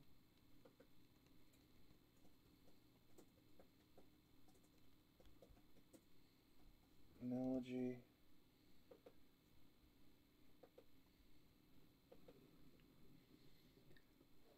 Culture, military influence, technology. So, okay. Because culture, the strength of one's culture feels like something that's derived from an outpouring. But like, what actually determines what your culture is unity. Like the unity of you and your people, right? Your ability to influence that culture. Military power. Yeah, throw down some terms. I can always come around. Military power. You okay? My legs will sleep again. Oh, Sam. Military power, technology, Pat that leg back to life. economy, cultural diversity / development. Yeah. Although it feels like a lot of these feel like possibly derived stats. Vitality, average lifespan. That's something I can work with. Thank you, Lord Sathian. Like if you if you upgrade your medical, That's the average lifespan. yeah, You'd have I think there have to be like tiers of feats basically, like medical level 1, medical level 2, medical level 3. Kind of thing. and if you start off as elves, you already got an upgrade. Yeah. On your lifespan. Yeah. And these things just modify what your lifespan is, right? Yeah. Although the higher your lifespan is, the lower the birthing rate is, right? Maybe No, it that's has to directly tied.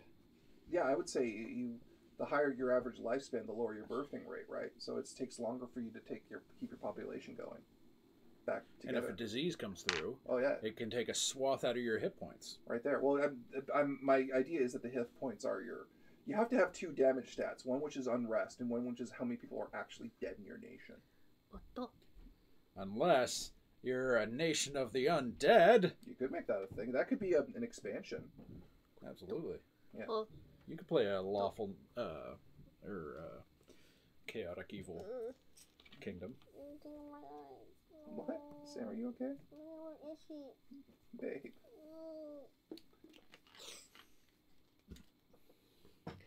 apparently everything is like, hey, let's make Sam uncomfortable. Yeah. Suddenly, Alignment could be the style of government, like Civ eventually as you pick from fascist communist scaffold. I don't even know if you can. I would even get rid of alignment because a nation isn't just one alignment. Because an alignment is something key.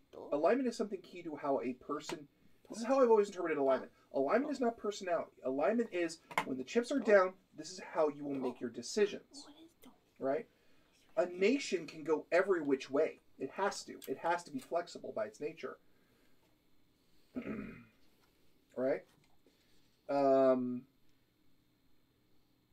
And you could take a communist society and you could make it good if you do it right. You could have a democracy and you can make it bad if you do it wrong, right? I'd rather do it that way rather than saying communist is evil or something like that, because then it's no, it's not. Well, it's only 2. Fuck. Yeah. No, I don't view an alignment as personality. I view alignment as your core decision-making cortex. Your personality is separate.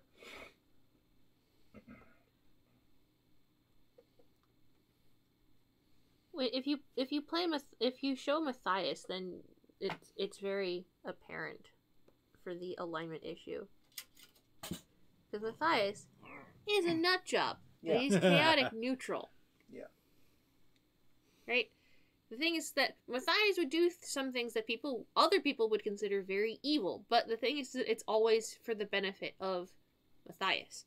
What he believes to be right. Yes. Which is in society, doesn't adhere to a societal norm. Oh, chaotic random. See, how Scott plays chaotic neutral and how Mike plays chaotic neutral are 2 very different things. And how I play chaotic neutral. Because, yeah, you can have an extremely lawful society that praises good action, but that can become incredibly toxic, right? I like neutral good. Because I think Black Mirror had a really great episode on a society that had an app where your value is which determine your value as a person by how many charitable actions you take and all that. And when your number drops, the society takes a thing. Alignment could be your style of laws instead of your average citizen morality. Yeah, no, I'm just. There's already too many arguments about thing. I can't wait to see someone skin this as major conventions. Ah! I like that. I like that a lot. Just you need to have more anarchy things. But yeah, no, I want to kind of deviate. I want to really deviate from conventional mechanics. That's why roll under a stat is really important to me. Alignment can your style of laws and state your average citizen morality. But you know, instead of having alignment be like, you have, let's say you have a socialist nation. Here are the benefits of a socialist nation. Here are the defects of a socialist nation. Work it. And your society is only, I have this belief, and this is my belief, and I know it's me. I believe that in theory, any sociological structure can work so long as the ideal people are in charge of it. If they are not, it doesn't work. And it can fail drastically. That's my belief. So did the Orville. What? Apparently, the Orville also did an episode on oh yes, society about the app. approval dictating social status. Yes, that was a good episode. A undercover xenobiologist joined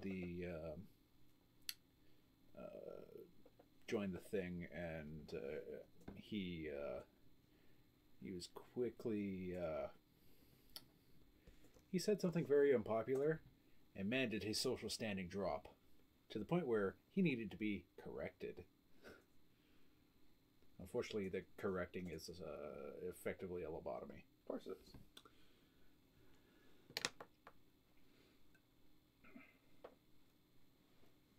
Oh, you bastard. No, why does my leg keep falling asleep? Because you're sitting on the floor. Do you want a little cushion?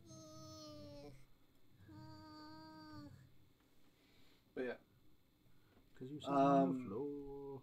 Yeah, it's why I want to deviate from alignment and class. Because, like, class is the appearance. Because class is, as you level and gain... The theory behind class is that as you level within as a human being, as a living being, as you level within something, you gain a mastery over it as a path of your life. A nation never masters anything. A nation's growth is exponential. Right? On an ideological level. So to say that, to have like a dedicated class, it'd be better to say you've embraced this societal order and this has modified how you will grow going forward, kind of thing.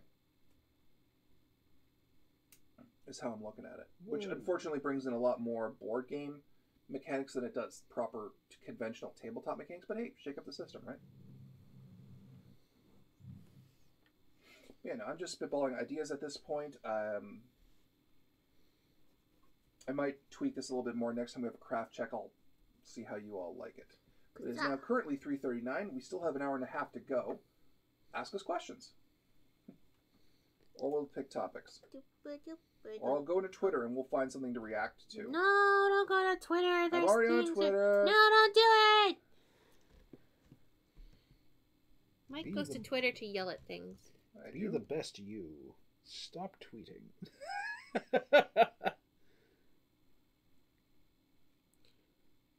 See, Mike gets upset when I go onto BuzzFeed to look at stupid things to yell at. Well, but then he goes to Twitter, and then he's like, I'm going to yell at this thing. And I'm like, no, stop! Curses.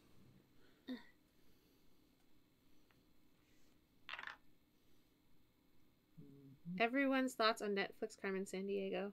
I haven't seen it yet. I haven't seen it. Where in the world is Carmen Sandiego? I think the chat just got really interested in my tabletop setting. Stay off of social media.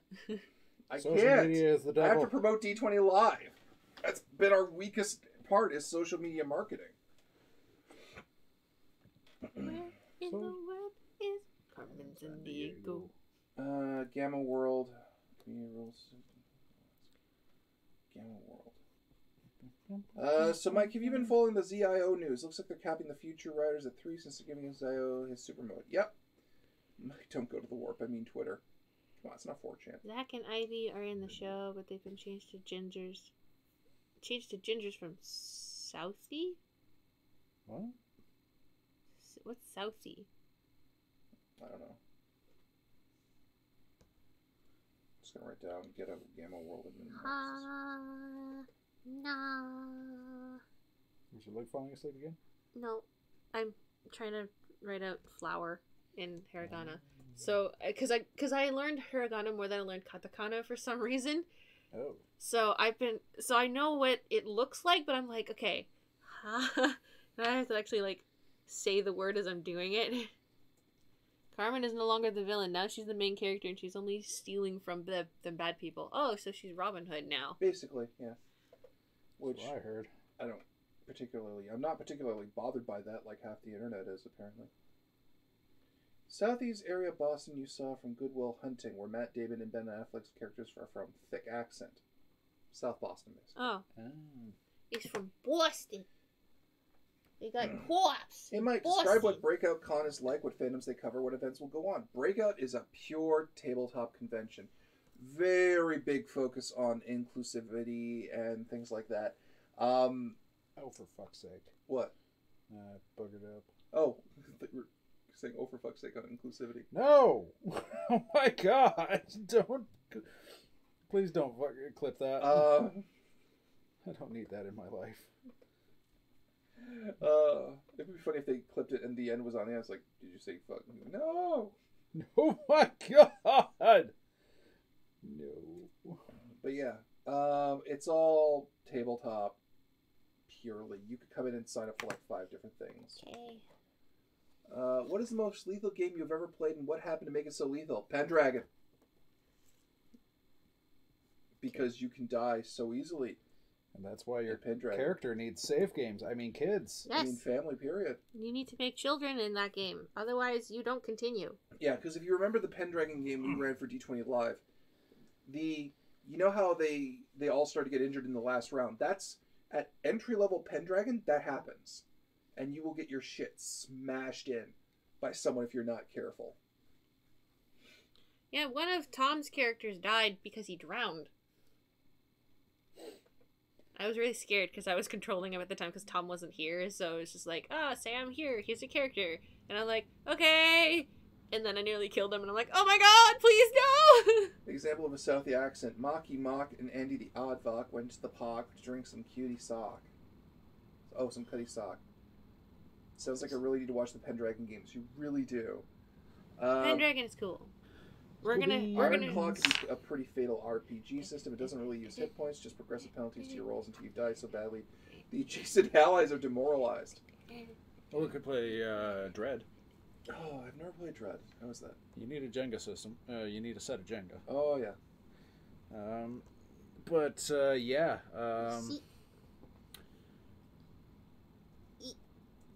If you pull out bricks to make skill checks. Yeah. More bricks, the harder it is. And when the tower falls, your character dies. Mm-hmm. But if you want to do something suitably heroic, like wildly heroic, and guaranteed success, you can push over the tower. Okay. And it's guaranteed success, but you're dying. Okay. Okay, so if I ever play Pendragon, I'll make sure it's making my priority to find someone to bang. Yes! Yeah. Yes! That's a thing. Yes! My character didn't have kids for like 4 years because I was like, oh, I'm a female. How do I get a male to like decide that he wants to be lesser than me and then have children? Which was not fun. Yeah. Or you could just accomplish so much you have a loveless marriage, which is depressing, but you have it. And you have save games. I got lucky because of the fact that Devin decided to throw Kay at me. So he's like, well, I'm going to have her husband love her. Might as well. As much as a Christian marriage can.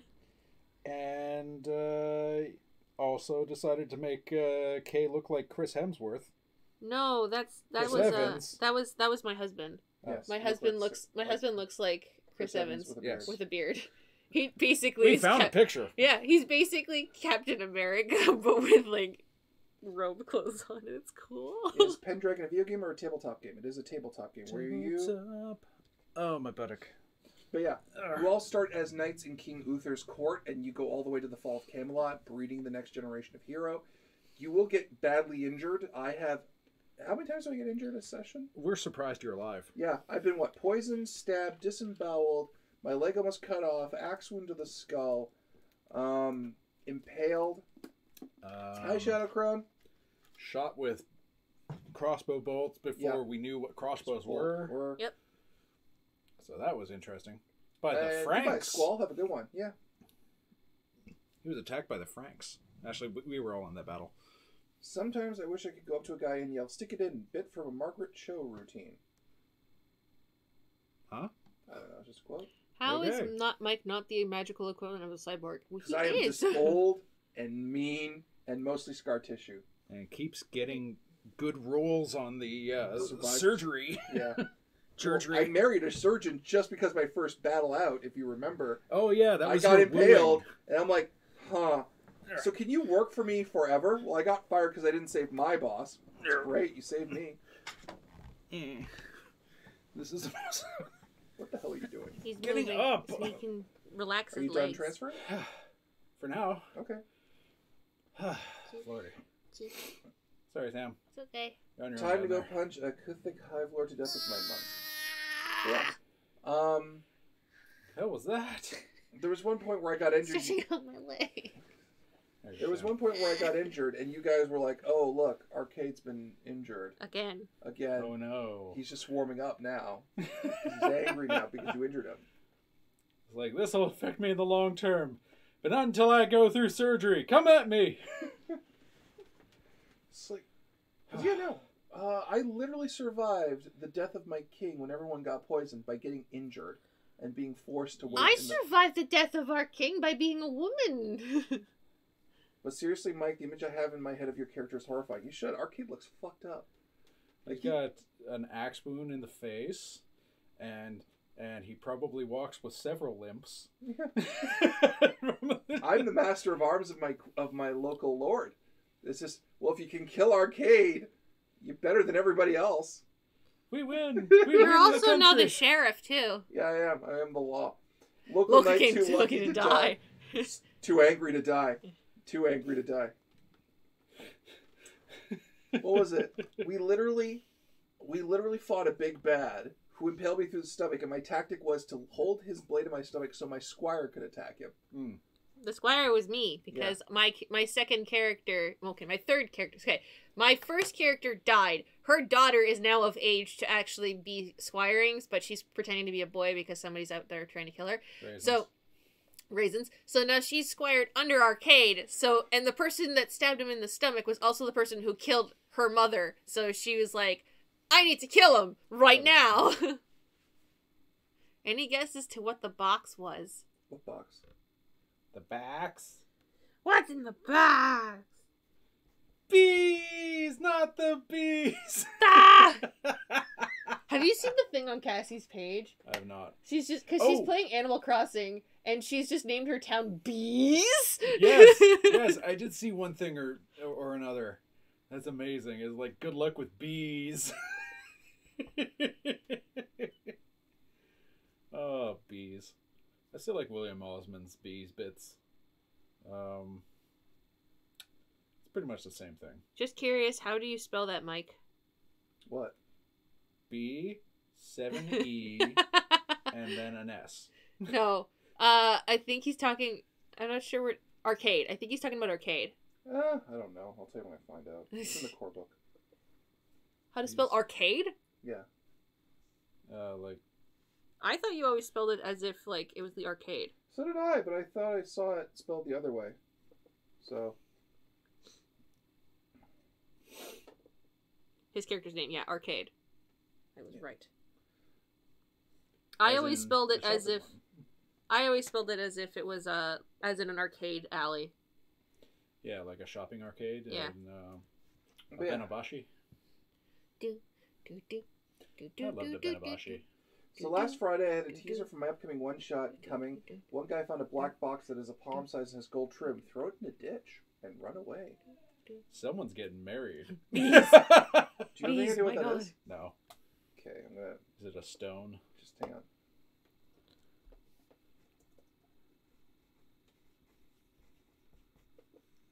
I know exactly what that box is. Sorry. Not that one. Yeah. Oh, is that the one box from that box? Oh, that box. Ah, yeah. The puzzle box from Hellraiser. Just put it down and walk away. Yeah, walk away. You don't want it. It doesn't want you. Throw it in a Salvation Army donation. Don't do that. Give it to Donald Trump. Trump. Deal with it. Yeah, put it in the mailbox. Send it to what is it, Pennsylvania Avenue? Yeah. It'll make it through all the checks. Yeah, there's Night and night. Just go up on Twitter and say, "This is the most expensive thing I own, and it's super bling. You want it?" Send it to the Trump. And he'll just be like, "Bring it to me," and nature will take its course. What's the quote? We have such sights to show you. Yes, we have such sights to show you. Although I kind of want to send it to Pence instead. Because he's a horrible person. That box is called the Lament Configuration. Thank you, Lord Sathian. That's the proper name for it. Yeah. But the idea is that the Lament Configuration, you solve it and it slowly... the idea is you solve it and it doesn't open up until you have it all completely open. Oh. And then you... My Discord notifications went up and I'm like, who's messaging me? And I'm like, oh, never mind. It's one of my friend chats. Yeah. The bard put in a bag of holding along with a gem that has a demon hell within it. He went, "Let me out of this prison or I will consume your souls." And they went, "Okay," and they threw it in a bag of holding. That box is called... Yeah, okay. Nope, you get to live in this bag of holding. I'm going to... Guys, stop! What? Encase in cement and send to the bottom of the What's river. going on? My friends are messaging me and I'm like, why? Stop, please!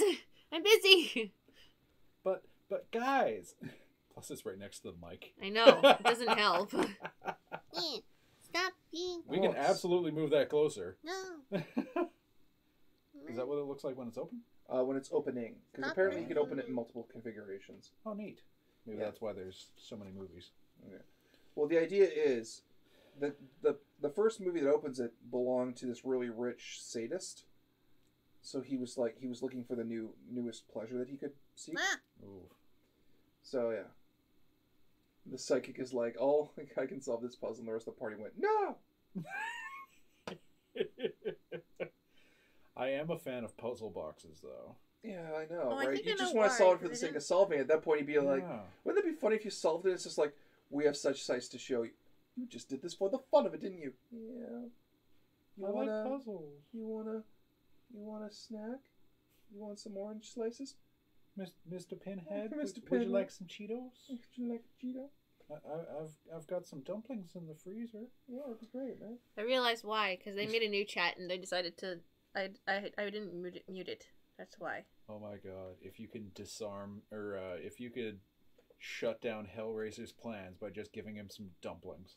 Well, apparently, what people have used, because this was back in the day, so it wasn't as not cool as it is now, what one guy did was he found a little autistic girl. Yeah, to solve it, right? And they went, "That's so cool that you got her to solve it. You're the one who wanted it solved. You're the one who comes with us. Bye. Come on." "Thank you, young lady." And they took the box back from the girl. Which, it's looking back on it now, it's not really kosher to say that a little autistic girl was the one who solved it, but, just calling that for what it is. Yeah. Still, it was a jackass who... used someone who had a mental disability to solve it, and he paid for it. Hellraiser puzzle box sales. Okay, I'll bite. The puzzle box shop. I like this place. Yeah, It's very dark web. there's nothing around it. Nothing comes up. That's already bad enough. Screw it. So, chat, what are we talking about? Give us a topic to discuss, please. You need a distraction. I need a distraction so we can actually have a good conversation. Please and thank you. I like that store. It's very dark web. My post-craft check meal pre-Super Bowl is Mary Brown. Holy shit, it is the Super Bowl. Yes, it is the Super Bowl. Everybody be kind to your flying death pillows. You gotta love it when demons are smart enough to stop loopholes. Well, that would be my thing, too. If you guys were like, I've got a plan. We're gonna get this demon to do something unsolvable. And they summon this, like, greater demon to be like, you have to do a good deed. Okay, you're an asshole. I'm just summoning demons to attack you now. Why? You irritated me? Hey, the new Predator movie posted that autism is the next step in human evolution. As the uncle of an autistic child, I'm still not sure how I feel about it. I just don't think movies should talk about autism for the next little while, you know? Yeah. Just like it's being reclassified medically now. And there is a culture now, those who consider themselves autistic are trying to develop a culture of support around each other. I wouldn't cover it as a topic for anything other than a movie that was specifically dealing with autism. Yeah, like, we should all never watch The Ringer again, because that was a terrible movie. That was so insensitive. That's based on real events. That's the sad part there. Yeah. So Big Mike or everyone, have any of you guys run a horror campaign before, and how do you know when to cut back on how dark it can get? There's a difference between darkness and being an asshole. And then there's Scott. Scott likes to take it to a real dark place. Oh, man. Yeah, he's taking us to some... bad places. Oof. So bad. It's why we give him the October games, because then that makes sense. But yeah, with... when I do horror, I do two kinds of horror. I do one where I do like Legacy of Kain style horror. Because this is Thriller. Yeah, thank you. But I like to do horror of the human soul, where it's like the bad guy isn't so much Dracula as he is using the supernatural forces to make something terrible, like I did with Call, where Call of Cthulhu with you guys that one time where the guy was trying Jesus to bring Christ his goes, wow, bullied. Oh, what? Wait. Also, Scott? Yeah, I guess so. Also, Sergeant Space says, Dave, you made me spit out my drink. My apologies. Hopefully you have a paper towel nearby. Legacy of Kain. Because Lord Sathian, I guess you weren't here when I was still working with Terrible Warrior. Terrible Warriors, when I made Kain from Legacy of Kain a major part of that lore. I'm still waiting to use him here. I do like Kain. He's very calculated. Mm-hmm. He's like Thanos with more prep time. Up until... Also a vampire. Yeah. Thanos don't suck no blood. He's above that. Yeah. And kind of to the side. Mm-hmm. He takes something from you. You just don't know what it is. Oh, hope. Now... I still love the mage game, by the way. He spent so much time building atmosphere. You guys just kept cracking jokes. It was great, yeah. But that's how Mike deals with horror. That's how I deal with horror. Otherwise, I get spooked.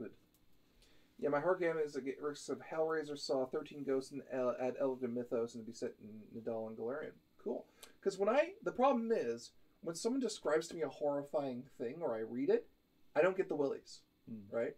So if you say to me, you hear a rapping as you pass through this old mansion of which you can see the walls are being stripped or somewhat stripped, and you can see the joists underneath it that have kept this house supporting, and there's rot that's forming on the wood. Must is filling the air. A thick must is filling the air, and if I and you can gently hear the laughter of children upstairs, my immediate knee-jerk response would be like, kids, it's past your bedtime. I got ice cream. Yeah, right. It doesn't work for me. I lied to them. I did not have ice cream. Who wants to play video games? Beemo! Got you, little shits! Quick, open the trap! Don't look at the trap! I looked at the trap. And then we're suddenly playing Ghostbusters. And the Kaitons are literally Pinhead and Cerebites, yeah. No, that makes sense. I've never seen Poltergeist, chiefly because incorporeal horror stuff creeps me out a lot more than physical stuff. Also, that lady with the really high-pitched voice. Oof. That on its own is a bit creepy. That's why they cast her. Yeah. Have any of you seen Krampus? I have not. I have not. I know of Krampus. Yeah, I know of Krampus as well. There was a huge... legend. The thing is, there was this period where the Krampus movie came out, and like there was a bunch of guys on my Facebook wall who wouldn't shut up about how awesome Krampus is, and I'm like, guys... Are you sure it's Krampus and not Babadook? You mean... Yeah. Yeah. I'm like, guys, just shut up. He's like, he steals children, it's great. One, that's a horrifying thing to say. Are you sure it was Krampus and not the Babadook?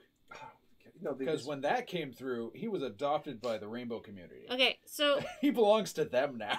talking about me and horror movies, I actually don't get scared by horror movies anymore, mostly because when I was 13, I decided to watch, what was it, The Gate, and then after that I didn't get scared because The Gate to me is still the scariest fucking movie in the entirety of existence, even though if I watch it now, I'm pretty sure I'd be like, that's a bunch of claymation that's going around in real life actual things.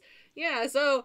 It broke her fragile little mind. It really did. I was very scared. I couldn't sleep for like a whole month. But yeah, Mike here. Me and Mike went to a play once. Oh, for fuck's sakes! Called Horror Stories. Ghost Stories. Ghost Stories. And yeah, he had a bad time. Okay, look, because I covered my eyes through 3. You were trying to rip the armrest off. You were there. I have a certain reaction to things that scare me, and I would have even yelled at if I made jokes during that production. Okay? You know, John, not the anime Ghost Stories. There was this theatrical production called Ghost Stories. Yeah. Where it was like a 3-parter. Yeah. That being said, the little doll. Oh, that was creepy that was as probably hell. Creepy. I saw that way through. The entire car thing, though, freaked me out. That had a very good jump scare at the end of it. Oh, man. Like, this thing... I didn't see... Okay, so to explain this, what this was, it starts off with this, I guess a researcher. Yeah. He's at a podium giving a symposium or something. On the supernatural and how all this stuff is fake, right? About 3 recorded... stories. Yeah. The first one is from a security guard who's working one night, and he tells a story about how he's trying to track down this sound he's hearing in this warehouse he's working in, and eventually he goes into a space, and you keep seeing this doll, this little doll. Yeah, it was a warehouse for like mannequins and stuff. And he would specifically, what they would do, which was really creepy, was they would flash this flashlight around this space, and the doll would appear when he'd make one pass, and then he'd come back and it was gone. And that is very good effects for a play. Yeah, It's amazing. Haunted. And he kept doing it, and you kept seeing the doll, and eventually the door got shut up. He closed the door, and the doll was on the other side, and she chased him down, and that's when the play ends. Daddy, daddy, daddy, daddy, daddy. Yeah, screaming, daddy, daddy, and daddy. Cut lights, and we're all mildly shitting ourselves. Yeah. But thanks, it will go dark. There will be some levy since I feel you need a break. Will horror the entire mental events. Originally, there were 13 bosses in the final. And it went, well, there's too many to make 13 bosses. 6 of them are party fights, depending on actions. You need to go get a tarot card for the fortune teller scene. Cool. Oh, neat. But yeah, the second one is about a guy driving a car. Yep. And he literally hits somebody. And the thing is, this is done in a theater, and you believe that car's moving. Yeah. They do a really good job by like having fans and fog machines just passing, putting mist go by, passing and over this completely fake car. You see it turn as it's going down the road. And when they want to show you the inside of the car, they rotate the car this one way, and it's cut away, and you can see this guy in the backseat and all that. Or they relight the inside so you can see it in perfectly. Yeah. And then at one point, it starts off with him hitting someone. He can't find the body. And he's like, what the hell's going on? Oh, shit. And then he keeps driving. And then at the very end, someone says, don't get out of the car.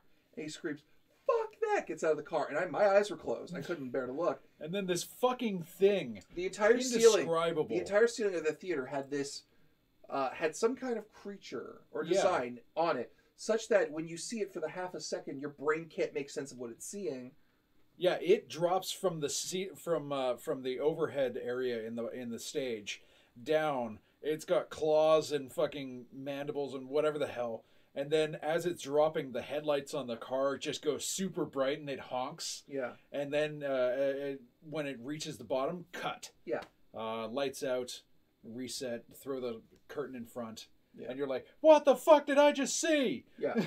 I don't know what I saw because my eyes were closed. I watched that thing and poo came out. Yeah. I wasn't there. This was before my time. Yes. I won't spoil the third one because it ties into everything. With a baby. Oh, yes. Yes. But, it's, I don't know if it ever got to video. Or if I'll look it up. You guys keep talking to the fans and ask questions. Yeah. So, yeah, that was, they did a lot of very good effects with stage magic. So during October game stream, will there be a horror game being played like Amnesia, or would be fun to see Mike play the Resident Evil 2 remake? Screw it, I'll play Onimusha. Let's do that thing. Ooh, come down. Oh, I think Tinfoil Hat is asking what am I making. I'm actually not making anything. I'm doing my Japanese homework, which I have self-imposed upon myself because I decided to learn Japanese by myself. Do we have a cap card? What? Capture card? No. Damn. But Onimusha's on Steam now. Well, I've got Neo. It's the samurai title from Team Ninja, which is really funny. If we could get Silent Hill 2, I would totally play Silent Hill 2 with you. So Big Mike almost done drafting Infinity Gauntlet 2.0. Yay! Thank you very much. Yay! Sorry, if you want, I can move it over the camera to this because it's just me doing things. Hi. The marketing of the shows. All right. Because I don't think me doing there's a film Japanese homework adaptation is of not it. exactly. Oh, the really? best. Yeah. Apparently, yeah. They one of them was a psychological illusionist, which makes sense. I'll work with them.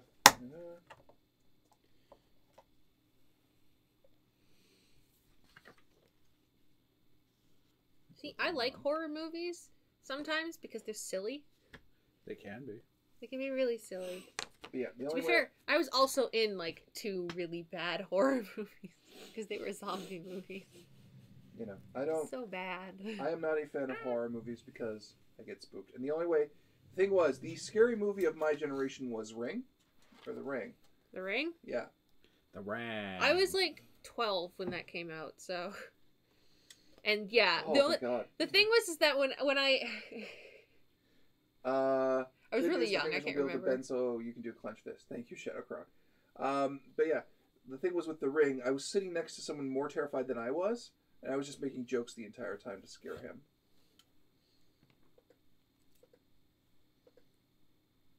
Then I found out about Ghost Girl hentai, and that really killed it for me.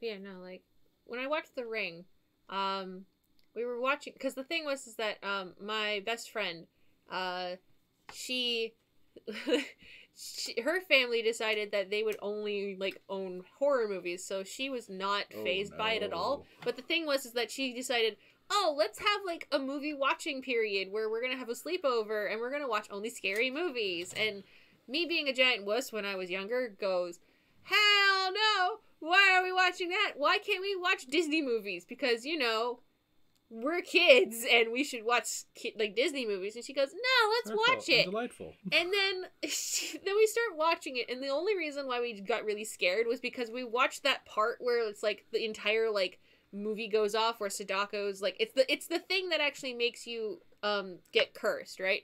And then at the same time as the woman's phone was going off in the movie, the phone in real life went off, so we all started screaming because that was really scary, because it was just like, why no. Since then I've never and because after that I watched The Gate, and then after that I haven't been scared by movies since, because I've watched so many horror movies. Like I watched, what was it, One Missed Call, like the original Japanese version of it with my other best friend, and he was really fucking, like, ecstatic to watch it because he loves Japanese horror movies. And I like Old Boy. And what happened was is that we had another friend who was, like, super scared of everything. So when she was getting really upset, because she was watching the movie, and then there was this one part where, like, a hand comes out of, like, the window, and then the other best friend goes, look what I can do! And he bends his fingers backwards, and all the rest of us start laughing, and the one friend just, like, screamed so loud. It's like, Sam, did your friend throw their phone across the room when it rang in sync with the film? No, it was tied. It was one of those ones where it was stuck to the wall. So what happened was back then, yes. Her mom went to go answer it. Shadowcrow, you don't need to do sound effects for the gauntlet. You really don't. If you just give me an inside sock so my hand's not touching wires, that would be the best thing. That would be the only upgrade I would request for. And bending. A closed fist. Because I found certain parts of it would pinch my hand. when I would try to wiggle it. So that's just a little heads up about that. The thing that terrifies me about Japanese horror is that the time the spooky stuff starts, you're already fucked 90% of the time. There's no way out. Yeah! That's the only thing I liked about Supernatural. It taught me that if I had enough salt, nothing was a problem.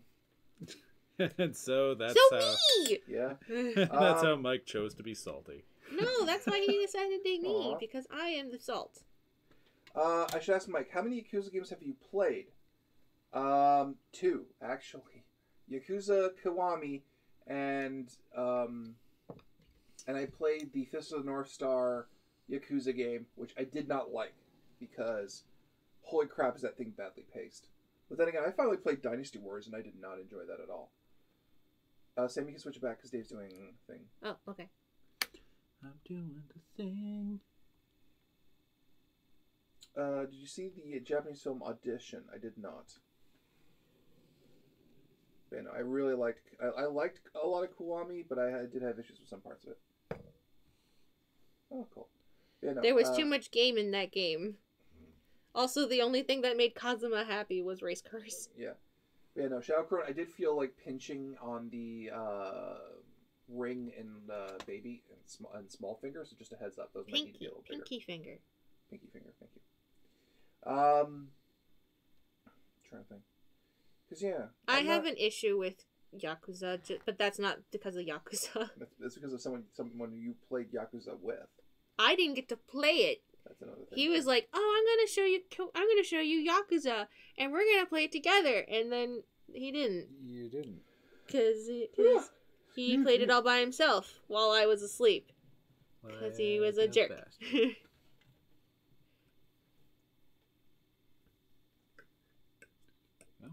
Oh god, don't flip it. I've got like 3 different stickers of Goru Majima on my laptop. Majima's the best thing. But, you know, can I tell you guys one shitty thing I did at work not too long ago? You did? Yeah. Did you want it to be on record for everyone at your work to see? I told them I was doing it. Oh, okay. So what I did was I got into work at like 40 minutes before we start, right? And people don't like showing up at work until like 20 minutes before, right? So I'm just sitting there, and I didn't want to turn the lights on, and I still can't be the side story because Majima and Mahjong. I can't play Mahjong, period. I just avoided it. I like Mahjong. I got really mad, though, because my dad was beating me at Mahjong in real life, and I was like, damn it! My dad being not Asian. Curse you, Fasha. Curse you. But yeah, so what I did was I left all the lights off because I didn't want to hurt my eyes, and I was just sitting in a corner, and I realized I was out of view from the front door. So I get my phone, I put it up to maximum volume, and I wait, and I have a YouTube clip loaded, and as people are coming in, I just start playing the sound of crying children. Of course you did. You bad man. Why would you do that? Why would you do that? Because it was funny. I just come turned around the into corner. It's cat like, the thing was, they weren't scared either. It's like, hey, Mike, hey, is that you with the crying children? Yeah. Okay, and they just walked on. I think they're getting used to me. Why would you do that? It was funny. Let's be honest. If I could make the front entryway of my work look freaking like a scene from a real horror movie, with some plastic bags, some bottles of pop and Gatorade, and just a little bit of strawberry Nestle Quick sauce. Where are you going with this? Wherever my head takes me. I've told my coworkers if they ever give me access to their car, I will make it look like I hit a body in there. Do you play Mahjong with the red door rule? The problem is that I kind of play baby Mahjong with my parents because, first off, none of my family, like, okay, the only... I'm not a bully, Lord Jesus Christ, I'm a prankster, there's a difference. The only person who can read a little bit of, like, Cantonese is, I think, my cousin. And the rest of us can't because my grandmother decided to not teach anybody Cantonese. which I think was the dumbest thing. But it was also because she wanted to have a secret language with the rest of her friends to talk to. And I'm like, so that way she could talk to, like, my grandfather in secret, so that way none of, like, my family members would actually be able to understand her. And I was really upset about that because I was like, Grandma. Hey, I want to learn, because I actually said, like, right up when I was like 10, I was like, oh, I want to learn Chinese. And she's like, well, and she didn't really teach it to me. And I'm like, why? And I learned later it was because she wanted to have a secret language, which didn't make any sense because they all spoke Portuguese as well. They spoke Cantonese, Portuguese, and English. And I'm like, you could have still had Portuguese. You could have taught me Cantonese. Also, Lord Jesus Christ, that's not bullying. That's just me being a psycho. It's different. I'm not a bully. It's not even more. Oh, here's one. And Dave, you'll get a chuckle out of this. So the other day, my group ran Carnival of Tears. Nice. Where the guy learned to DM me read it and said, well, maybe one of you guys might make it out alive. The final boss did not make it past 3 turns. Fighter Barbarian, charged with crits happened. Yeah. Yep. Should I tell them what you fucking did, you piece of shit, in Carnival of Tears? Us? You. You gave us fucking ideas. So these fucks turned Carnival of Tears into fucking Benny Hill so quickly. This is before me again. Yeah. So, in Carnival of Tears, the entire premise is you're at a carnival that eventually turns into this horror scenario. But one of the things that happens early on, I'll describe 2 things in this. They find a man who's attacking one of the girls from the Peep Show, right? So they straight up murder him. Oh. Right. Yeah. Just outright. Outright. They kill him completely. And they're trying to dispose of his body. Now... And they're like, here's some money. Body. Here's some. They gave her money and said, just skip town right away. Give her way too much. Let's get out of here. So they had to get rid of his body. So Dave and I can't remember, was Jordan helping you? Probably. Yeah, Dave and Jordan were trying to hug his body over the ice wall that was around this carnival, and they kept missing. Yep. So that his body kept getting pounded against this ice and leaving bloody streaks. Finally, they huck it over. Yeah. And all they hear is a scream of, oh my God! And they're like, what happened, Mike? Where did you throw his body? Over the fence? What's on the other side of the fence, guys? I don't know. What is it? The lineup to get in.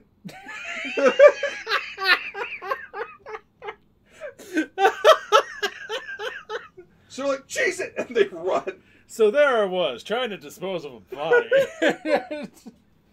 So there's all these, like a farming community of just a few people, like of a bunch of people with their families, and this fucking body that's been hucked against a wall to the point where it's been meat tenderized comes over the edge. You're like, oh shit! These idiots. Oh my God! Best day at the carnival. For YouTube, this is actually an entire tabletop thing. Just saying, YouTube, please don't demonetize us. Please don't strike us. We don't have advertising. Please don't strike us. Oh. We're not into that. Thank you. We don't actually kill people. My safe word is boobies. Boobies. So that's one. The other thing you assholes did to ruin it, you finally got to the final boss. Oh yeah, the conversation. Who was this undead ice fae. And I had his monologue down perfect. I had my deep voice going, and it was just, come to fight me. Come and embrace death. This asshole just screams out, you're a butt. And then I reply, without thinking in the exact same voice, you're a butt. Because we sort of have a rule around the table. If I say it in the same voice of the character, it counts. Yep. So the entire group is dying because you have this ice fae who's giving this great speech. It's, you're a butt! You're a butt! Oh no. Just screaming. Wasn't this also the one where he started counting down? You going through your entire monologue and he started counting like 6 seconds? No, that was Mordecai. Oh, okay. Kingmaker. Yep. Another friend of mine is stepping into the DM seat. He's going to be running Giant Slayer. Ooh. I'm happy more and more people where I play are wanting to DM. Hey, dental records aren't a thing, right? We didn't chew on him. Just hucked him over the wall. No, they knew who he was because he had a very distinctive appearance. Yes, but he was a bastard. Yeah, he was. He was kind of a town bastard. So we hucked him over a wall to get rid of the corpse. Dave, what droid are you putting in your X-Wing? Asks Ian Lind. I'm putting an R2 unit. I can't remember what Wedge's R unit was. It was an R4. I can find out. That's easy. Oh, Okay, so I got one for the chat. yeah, it's got an R2. Sorry, Sam. Calm down. Panic! Panic at the disco. So here's Panic one at for the you. Taco Chat. Of written modules that you've ever played, what was your favorite? That's good. Not written by, like, not homebrewed by a friend, but what was your most favorite chat written module you ever played in? Huh? Also, someone said earlier that they need to get caught up on Ravenloft. I'm like, yeah, you do. It's getting really good. It's getting out of hand. Oh, it's so good, Also, for those who are asking, yes, L5R will be up in 2 weeks. Hell yeah, it's starting off real good. We're having a lot of fun with it. As PC or GM, just specify which. If you want, say one for one and one for the other. So Yeah. Ravenloft is going to be on hold until August, and L5R is going to come up in 2 weeks. So look out for L5R. It'll be really fun. We hope you'll It's join us. R2A3. Oh yeah, right on. Yeah, he's a red trimmed, red and white. Yeah. So he's practically Canadian already. So, I looked at a picture, and yeah, I can easily do that. I don't need the decals from this to do that. I can just paint it red. As much as I love Ravenloft, I've never played /run I6. Interesting. But yeah, hit us with your favorite module adventures, because a lot of people are just yeah. And oh, I'm sorry, Geki. But yeah, I was kind of thinking about the green one, R2A4, but because I like green and R2 units. But this one is Wedges. I don't want to give him a sub that or a substitute that he has to learn. So I'm gonna put R2A3 in there. So It's already looking a lot more colorful. Yeah, much more. So. Worst module I've ever tried to run for me would always be Horde of the Dragon Queen. I keep hearing that. Oh, my buttock. Oh, I've burnt out my buttock. Okay, fine. Best and worst. Give us your story. But yeah, I've heard nothing but bad things about Horde of the Dragon Queen from everybody who's ever played it, who has any kind of RPG experience. Hey, look. Little R2 decals. I'm looking forward to And L5R, it's especially if trimmed. Bayushi Kachiko makes an appearance. Fuck that Oh, it's bitch. got his front bits. I've actually written an entire module, but it's not my favorite. What is your favorites? Because I'm kind of curious what works for things. I need to do research for us. Other leg fell asleep now. Oh, Jesus, Sam. Leg pats. Leg pats. Oh, Helmet thing. Oh my god, look how much. They give me 10 of the helmet crests for the rebellion because they know I'm going to fuck it up. I'm kind of into the samurai stuff, so it might be up my alley. Yes. Yeah. Oh, yeah. Yeah. And we're... If you, Lord Sathian, I'm playing a Bayushi. That's all you need to know. I'm playing a Shiba. Not so much the Doge, but... I'm playing an Akodo. Because... Slash. No, it's an Akodo. It's a full Akodo, but the thing is, her mom is a Doji, and her dad is an Akodo, but she is an Akodo with Doji bloodline. Scandal. Not scandal. It was more. It's normal. It's to kind of get peace. Yeah, to calm the two clans down. Yeah. Murder. Because they're always assholes to each other. Panic at the Disco. Taco Bell. So yeah. So yeah, it's gonna be a lot of fun. Can we spoil what you wore the first episode, or should we let them? Just say that she dressed up. I did. I dressed up, guys. I dressed up for you for the first episode, but I couldn't do it for the second episode because oh man, was it hot! It was very hot.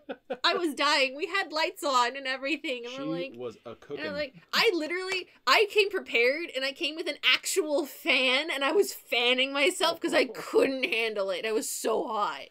Oh, there's 33. Oh, geez, stuff does go inside. Big Mike playing a Scorpion. This pleases me. You two are going to kill each other. The Scorpion and the Akodo. No, we're getting along really well. The Shiba's gonna be all right. Shiba will be fine. Problem's She gonna be believes Dom the playing best people. Tom's playing a Togashi, which is fucking hilarious. And he's playing a Togashi monk, which is even more funny. Because the thing is... Did you come prepared with your nunchuck? No, I didn't. Because nunchuck is not a weapon that we use.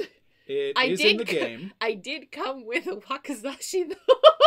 We put it on the table because it couldn't fit in, like, anything that I was wearing. Yeah. So I was just like, I put it on the table and it's there. It's a table dressing. Now, we've recorded 2 episodes already. Yes. But for 3 and 4, I'm going to be bringing my my full katana and finding a place to put that in the set. Probably going to put it on the couch back. Probably. I know the best module I have ever run was the Red Hand of Doom, which I did not lose my copy of the module. It's way too expensive to have a physical copy. Ooh. Interesting. But yeah. The group's already developed a catchphrase, "Fuck you, Dakio." That's my character's name. I was doing stuff out of spite, not because the thing is, there's this entire thing where it's just like Dakio made this entire spiel about my character, and I'm like, so I'm gonna do this nice thing for other people out of spite for Dakio. He's bringing out the best of us by being the worst. By being the worst of us. Everything that I can do to encourage my fellow Bushi to rise to their heights as Bushi only fills my heart. I sense your sincerity is currently out of the room, Beishi-sama. Not at all. It's as present with me as anything else. See, it's even funnier because the thing is, Dom has decided to do this entire thing where he's making, like, metaphors for things, and it kills Mike, because he's just like, I hate this. I hate it so much. Because I was like, what was this one thing where it's like, yes, the mountain will always be sturdy, but the bird will always be traveling free. And Mike's like, and... Your point being? It was something stupid like that. It was so funny. It was lovely. We love Dom. He's great, but it's just like... But he's gotta raise his metaphor game. Yeah, he does. Because he ran out of metaphors, I think, like halfway through the first episode, and I was like, here's a metaphor. So I'm pretty sure by the third episode, he's gonna have an entire list of metaphors ready, just because. You know, positive, negative, and out of spite. Out of spite for Bayushi-sama. Just as planned. Well, now he knows how to play us. Yeah, it's really easy. Mike's known how to play my character. Like, Mike's known how to play my character. Like just like what is it, like the last 6 months? Because we've been talking about it, and I've been trying to make my character, because I'm like, I've never played L5R. How do I do this? And Mike's like, you can do this. And as he's doing this, he's writing down notes, so that way his character knows how to play my character entirely. And I'm like, fucking hell. I can't do nothing because I'm an Akodo. My whole thing's about honor. I have a notebook. Everyone has a section. Because he has perfect memory. Perfect memory, yeah. He's got this notebook. The notebook's for Mike, not from Dakio, because the Scorpion, who actually has a notebook, is the worst Scorpion. Yes. You see how a Scorpion with a notebook, and the notebook doesn't just contain in it. That's a bad Scorpion.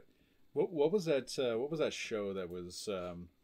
That had these mob guys talking about a nefarious plan or whatever, and one guy's taking notes, and he's like, "What the fuck is wrong with you? You're taking notes on a fucking... wrong with you, Jerry? My God!" You're taking notes of a conspiracy. GM, Beyond the Crystal Cave, PC, and Arl's Ransom. Never heard of those. Interesting. What's my favorite module I've ever played in? Oh, hang on. I'm back. Oh. I don't know, Sam, what's your favorite module you ever played in? My favorite module I've ever played in? Or just a bit of adventure?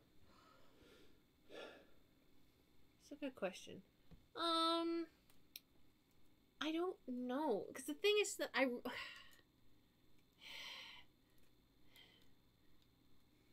The ink in my notebook is laced with contact poison. No one's going to read my diary and survive.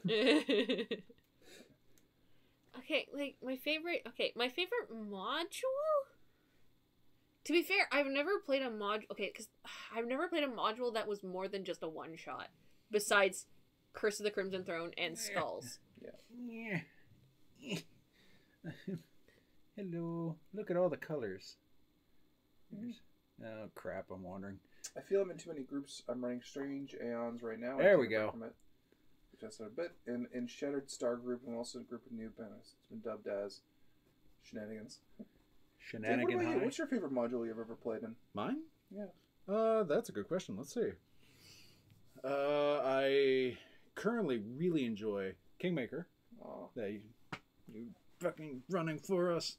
Sorry for slapping you there. It's all right. I meant to just, yeah. Was it I always enjoy Iron Kingdoms. Mm-hmm.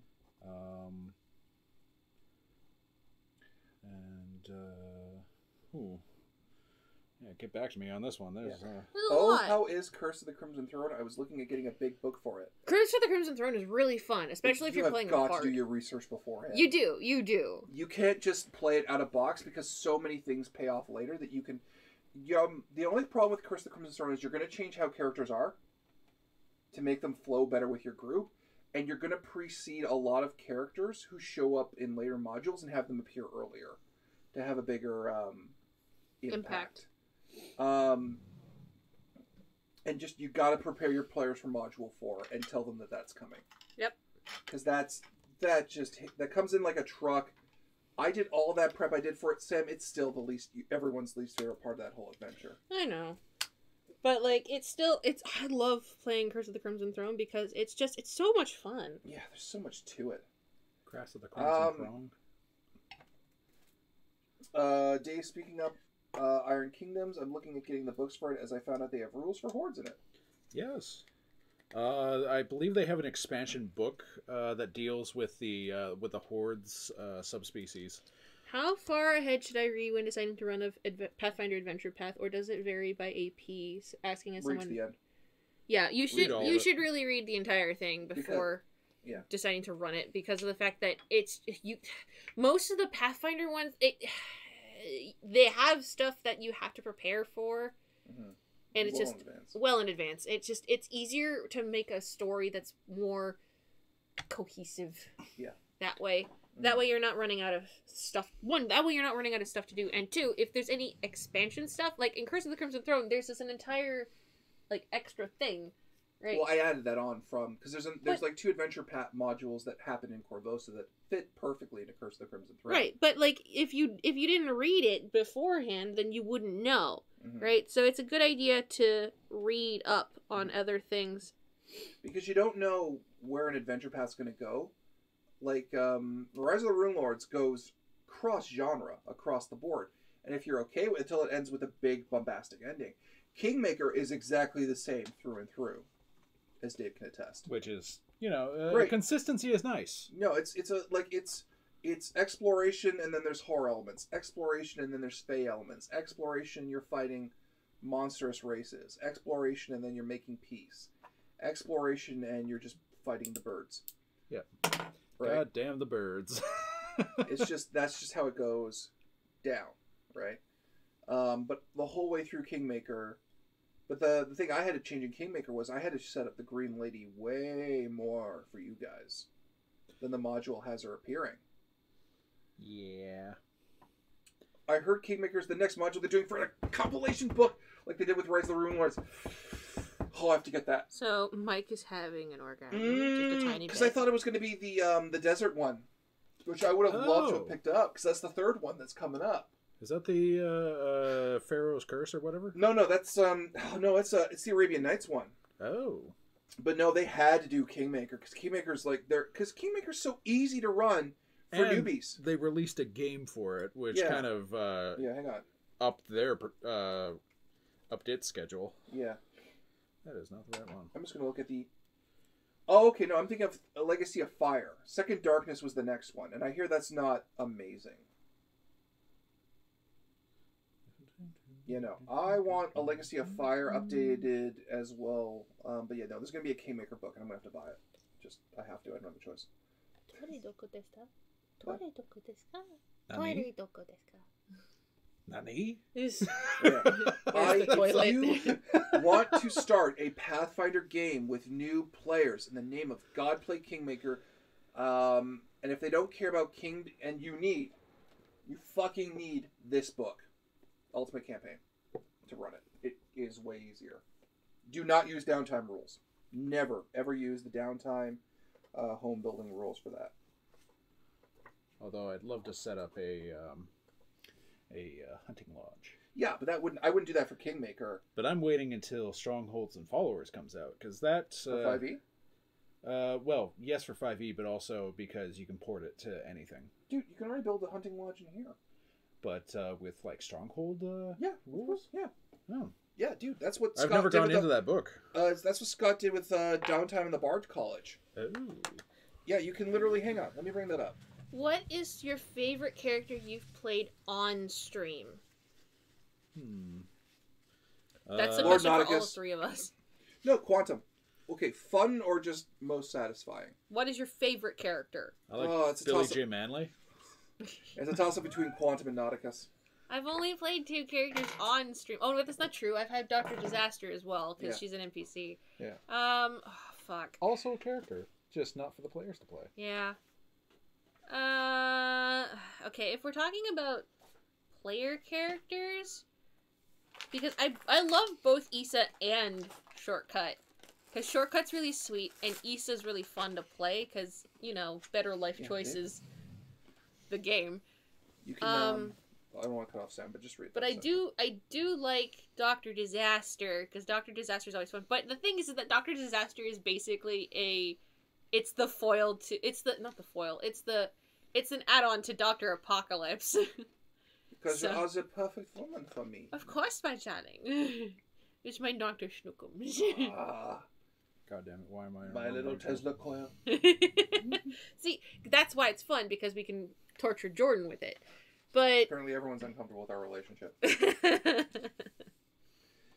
Big Mike, if you're not already preferring subscribing at this point, there's another Optimus at Siege Leader class for Transformers Warfare. I saw him. I don't know if I want to get him, because I didn't get the original Siege Optimus that came out, because I'm not a huge fan of them. Yeah, they're all in here. So you can literally... There's literally rules. I would say, Dave, of all the books I've seen for Pathfinder, this is the most essential one, because, one, you can downtime retrain shit, which is great. And two, you can literally have a home. Interesting. And build up stuff. Because I'd love to build a home. In Pathfinder. Yeah, I would too. Sorry for the squeakies. Have you read the 5th edition Guildmaster's Guide to Ravnica sourcebook? Dave, I believe you own that book. I own that book, and it is pretty damn interesting. I love how it's a lot of city stuff in the first half, and like the second half or third is a bestiary because it's MTG. Yeah. And I'm going to get up, which is going to take an entire effort. Are you done doing your guys? Yeah. Okay. You can switch back to people view. Okay. Okay. But yeah, no, like I haven't played any more characters than that, and Regime's not going to have a lot of original characters for that either. Sam, you have to figure out how you're going to play D'Artagnan. I know exactly how I'm going to play D'Artagnan. Okay. Question for Dave: what is your favorite Ravnican guild? Currently, I'm torn between the Izzet and Silencia. Or oh shit! They announced the new Pathverse. Is it? Oh crap! That's going to be the final rule. Okay, apparently the 24th Pathfinder Adventure Path, which is beginning in February 2019, is the final adventure path to use the first edition rules for Pathfinder role-playing game. Interesting. Huh. What the hell? Hell, what the? The Whispering Tyrant returns? But don't you fight him in... Haven't we fighting him? Aren't we going to be fighting him in another game?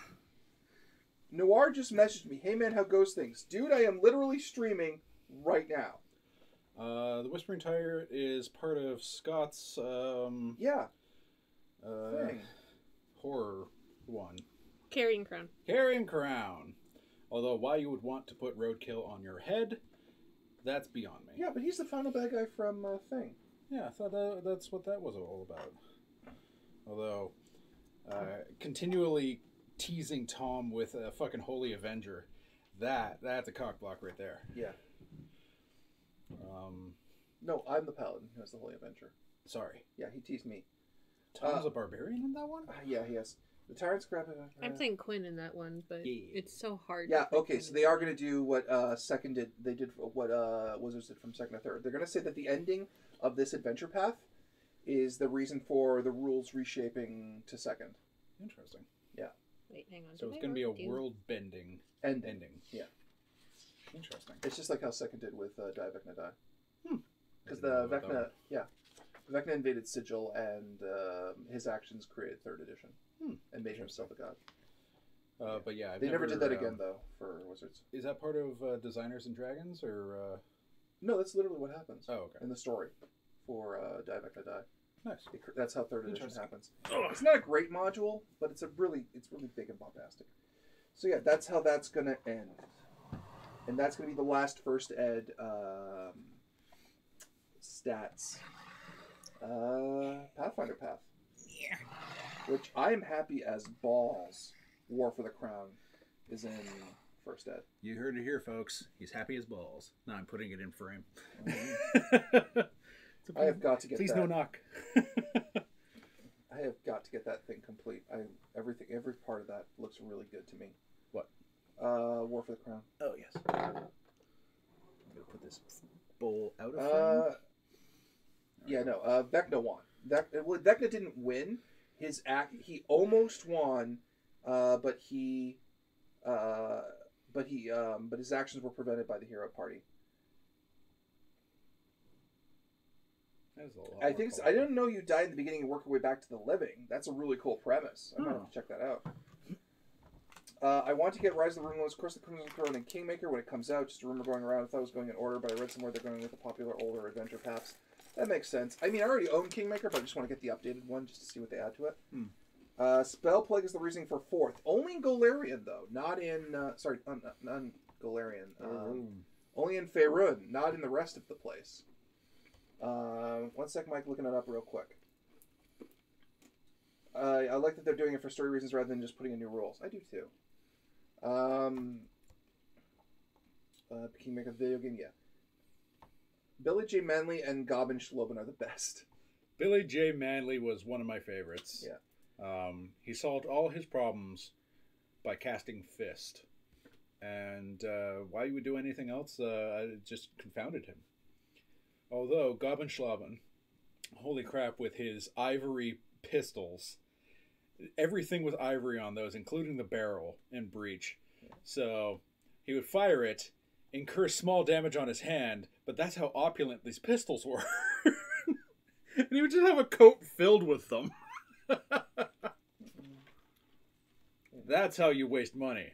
But yeah, no, I definitely want War for the Crown. I don't think there's any other adventure paths from First Edition I really want. I don't want Hell's Vengeance and Rebels and Vengeance. I don't really want Reign of Winter, and you really can't find it anymore. Yeah, that's that was the... That's the winter one. Yeah, the winter one where you fight against Baba Yaga. No, you're on her side, actually. Oh, that's weird. Yeah. You don't against her children! Yeah, or something. Who've gone evil. Really? Yeah. Shattered Stars, I know, is a sequel to Rise of the Runelands. I know nothing about Second Darkness at all. Aside from the fact that it's supposed to be a drow game. Jade Regent is all in Tianshu. Yeah. Is it good? The first, I believe the first 2 modules are getting to Tianshu. Okay. Tianshu. Carrying Crown, they're Undead one. Skulls and Shackles is Pirates. Yeah. Which is I love. That's universal. Iron Gods is just I loved it to bits, and I'm still really sad we never got back to that. Iron Fang Invasion is almost perfect, except their final boss is a Hobgoblin, and there's no way to make that intimidating. That's it? Yeah. You're fighting Chewbacca? No, Hobgoblin. That's... Oh, am I thinking Boatbear? Yeah. Sorry. Hobgoblin, yes. Yeah. Which, like, she has an incredible backstory, She's incredibly leveled and powered, and she's not like some monstrous thing. She's just a person you're fighting, right? Yeah. Whose ideals are different from you. And that's great, but I tell you, we're going to fight this nation of monsters that have allied themselves together, and we have to stop the individual invasions. The final boss is a hobgoblin. Exactly. That sounds like a level 3 problem. Problem, yeah. Tyrant Scrap, the excerpt goes like this. The heroes are awakened already defeated, slain by the super weapon unlike anything seen before on Galarian. They must fight their way back to the land of the living and warn the rest of last world that this new thread that grasp of the newly returned Lich King long thought consigned to history will hubris dam the last bulwark against the Whispering Tyrant's return. And can a handful of heroes stand against one of the most ancient threats to ever loom over Galarian? Yeah, but you do fight Rasputin. Have you any of you played run City of the Spire Queen? No, but I want to. Will we ever get streamed for Battlefield Gothic 2? Don't own the game. Also, what do you think of our camera setup today? With on the table and on us. By the way, Dave, you got a great 1920s boxing announcer voice from Manly. I keep forgetting to say that in the previous craft streams. So, thank you very much. Billy J. Manley likes to hear his accolades. Don't throw shade at me, I'll throw fists at you. Yeah, that's fucking possum. Yeah, it's a possum on the window. That's dangerous. That is a danger. Jesus. I love that commercial where they got the instead of a cat they got a possum, and the father's like, or the kids are like, I think he's dead. And the dad's like, no, he's just playing possum. 30 seconds pass. He's like, there he is. It's like, oh my god, you got that as a pet? Little hill creatures that screech at you. Trying to think what else. But yeah, I'm going down the adventure paths. And then there's Hell's Rebels and Hell's Vengeance, which I think need a third path just to round out that story. Strange Aeons, which is just Cthulhu, which is supposed to be, whether you like Cthulhu or not. Yeah. Ruins of Ancelin, I hear, is amazing. But I feel story reasons for a new edition coming out just flows a lot better, though Slinks, because I always have, like, all the one-heat books for Pathfinder. Me too. The companion books are way too many to get physical copies for, but I like the plot hooks and most of the adventure paths I read. Yeah, same here. I thought it was going to be Return of the Rune Lords at the end. I really did. Sorry? Because they did Return of the Rune Lords. Yeah. And Rise of the Rune Lords, Return of the Rune Lords, and now there's... That was it. That was what they did at the end. Star Balls. Well, you know. The idea, I think, for this was going to be you're going to fight all the Rune Lords. Oh, jeez. And they were supposed to be crazy powerful because they're Rune Lords or whatever. I've never actually read into the Rune Lord game. Oh, it also must suck to be a king in Galarian. It really does. Oh man, do you either have jackanapes working for you or you're about to be toppled? Yeah. That being said, Quinn is kind of aiming to become Queen of Corvosa, which is so... You were so upset when you found out who becomes Queen of Corvosa if the players don't. I wasn't that upset. I was like, okay, that makes sense, but I would be so much better. I would be so much better. The ally NPC that the players meet is, her name's Chrysidia Croft. She's basically an overworked head of the police. Mm-hmm. If the players do not choose to become queen, she does. Mm. But she's great. The way I've played her, she just doesn't take anyone's bullshit ever, and she's trying so hard to be the law in a city that has none. But I am the law. She hates my boyfriend, who is a giant ninja who decides to go and attack things and set things on fire. Well, that's Matthias for us. Yep. Okay. Return of the Rune Lords excerpt was Galarian was shaken up by one nearly coming back. What will the party do when the rest 6 come back? Yeah, that was the thing. I was hoping the one Rune Lord was you were going to fight all 7 in that path. So 11 minutes now in case the stream goes, so play nice either way. Yeah, no, we are almost done, and we got to go get dinner and all that stuff, but we are near the end. So I guess it's time for rapid fire questions for those who have them. Lightning round, go! I'm just doing this until the questions come in. I don't know what I'm doing. I don't know what the delay is. I don't know either. It's like 12 seconds. Have food. We will in 10 minutes. Rapid fire questions. Come on, bring it on. Ha hoo ha hoo ha ha. Chuckle Pex. Man, I'm pretty. I have Death on Two Legs playing whenever my players encounter Queen Abigail to ruler of Cheliax. To be fair. If you could have one giant robot from any enemy, what would it be? It would be the Mazin Kaiser. Go Geiger! Will you ever do a video on a good adventure path for beginning GMs or just interesting ones to run? I thought Sure. we just did that. We just did that now, but we can do a proper one. We'll if do a people proper want video. Yeah. it. What class do each of you personally identify? Ninja?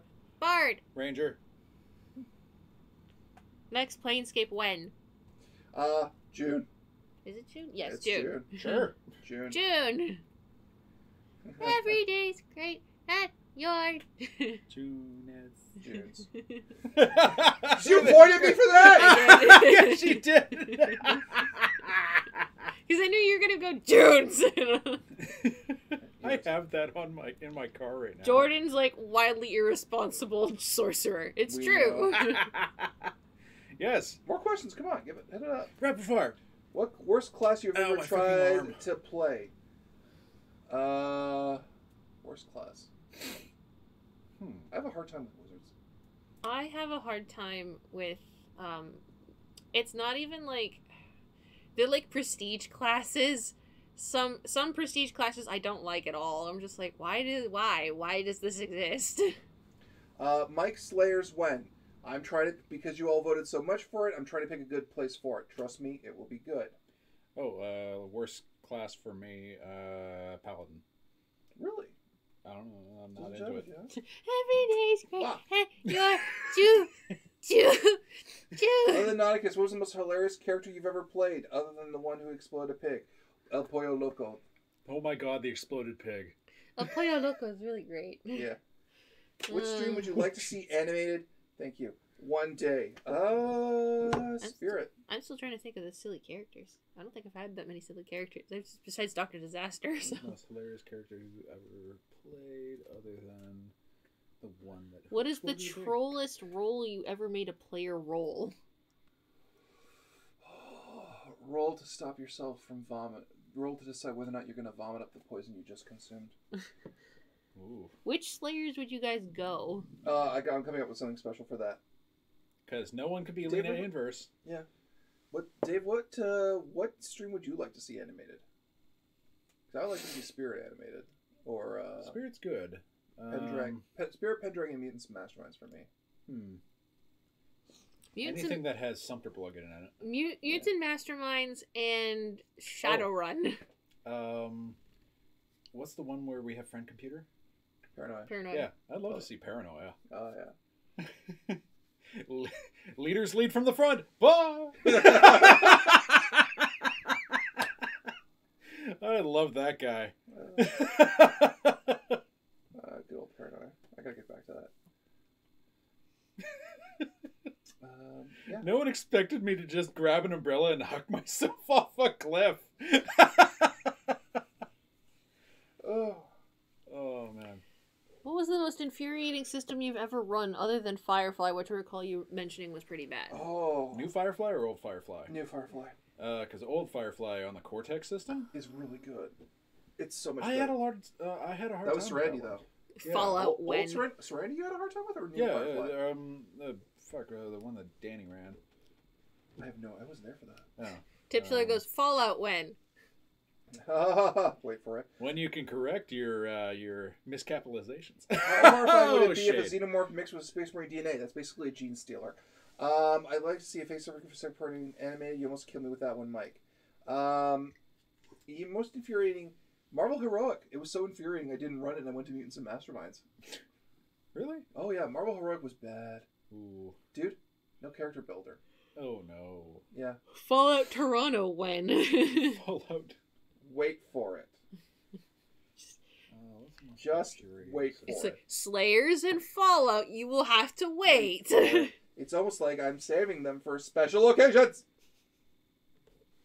What setting has been the hardest to run? Setting.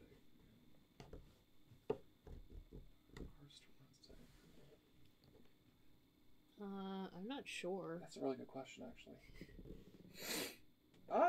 What's the hardest to convey in words? like from a Call. visual. Call Call of Cthulhu? Yeah, because Call. the mind-destroying imagery from the old ones is hard to relate. For me to really put across, yeah. And anything else where it's been hard for me to convey as a setting has usually been my own inabilities as a game master, not the difficulties of the setting itself. What is the most broken thing you've ever fought? Scott. The giant penis monster.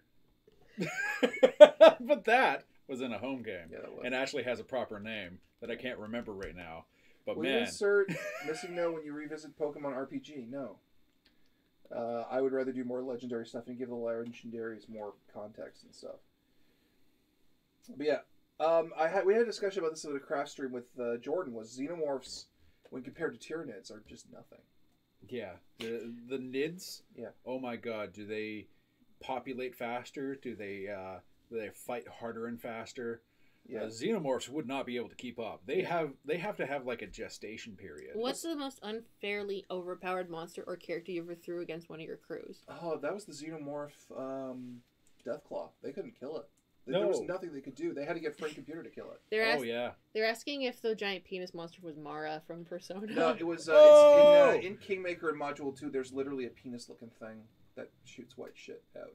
Yeah. It fights in rivers. Mucus. I like Mara. Mara's funny.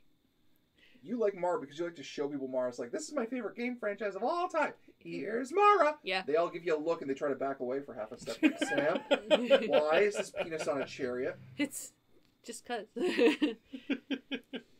Oh no, that's to the be one fair, from the most unfairly overpowered monster character I ever threw against one of my crews. Still the worst is a Serac though.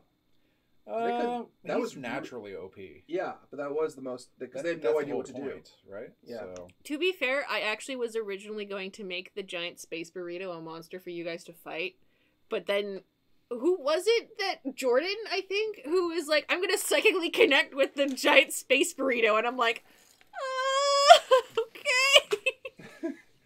Alright, I guess no giant space burrito fight, but alright, because I was going to have this entire thing where he was going to shoot, like, bean juice at you, and he was going to throw guacamole, right, but instead I'm like, damn it, they made a peaceful solution to this, I guess I have to be nice, and then everyone loved the giant space burrito, so I was like, well. It's canonical now. Yep. Can you show them the persona that's basically Gozer from Ghostbusters? Lilith. The Gozerian? Lilith? The lady with the snake and the buzz cut? Oh, yeah, that is kind of like Gozer, isn't it? Yeah. So, but yeah, no, my favorite persona of all time. No, it's not. Okay. It wraps around her leg. What was that penis in the chariot, though? That's Mara. From Persona? That's Mara. Yeah. Oh, boy. It's a giant green penis that rides on a chariot and has Not a mouth into that. and arms. Not into that. And the chariot's got, like, why has it got spiky teeth? things. Shouldn't have teeth. It's great. That's a bit that doesn't need teeth. My favorite persona of all time, though, is Alice, which is a tiny little girl who is from the... she's the strongest undead... Sorry, she's the strongest of the Death Arcana, and I love her, because she's stupid strong. Come on, folks, more questions. Feel the power... Fear the power of the cosmic guacamole! Are you not entertained? You can't go wrong with Mara. Oh my god. No, you can't. All hail fussy britches. Yeah. Yep. Less of a question, but more of a statement. But I like your zeal, Tipsler. I just showed my group Mara from Persona, and my group went, "What the fuck is that?" Yeah, that's what I was when Sam showed me, and I'm like, "Nope." She got to Mara.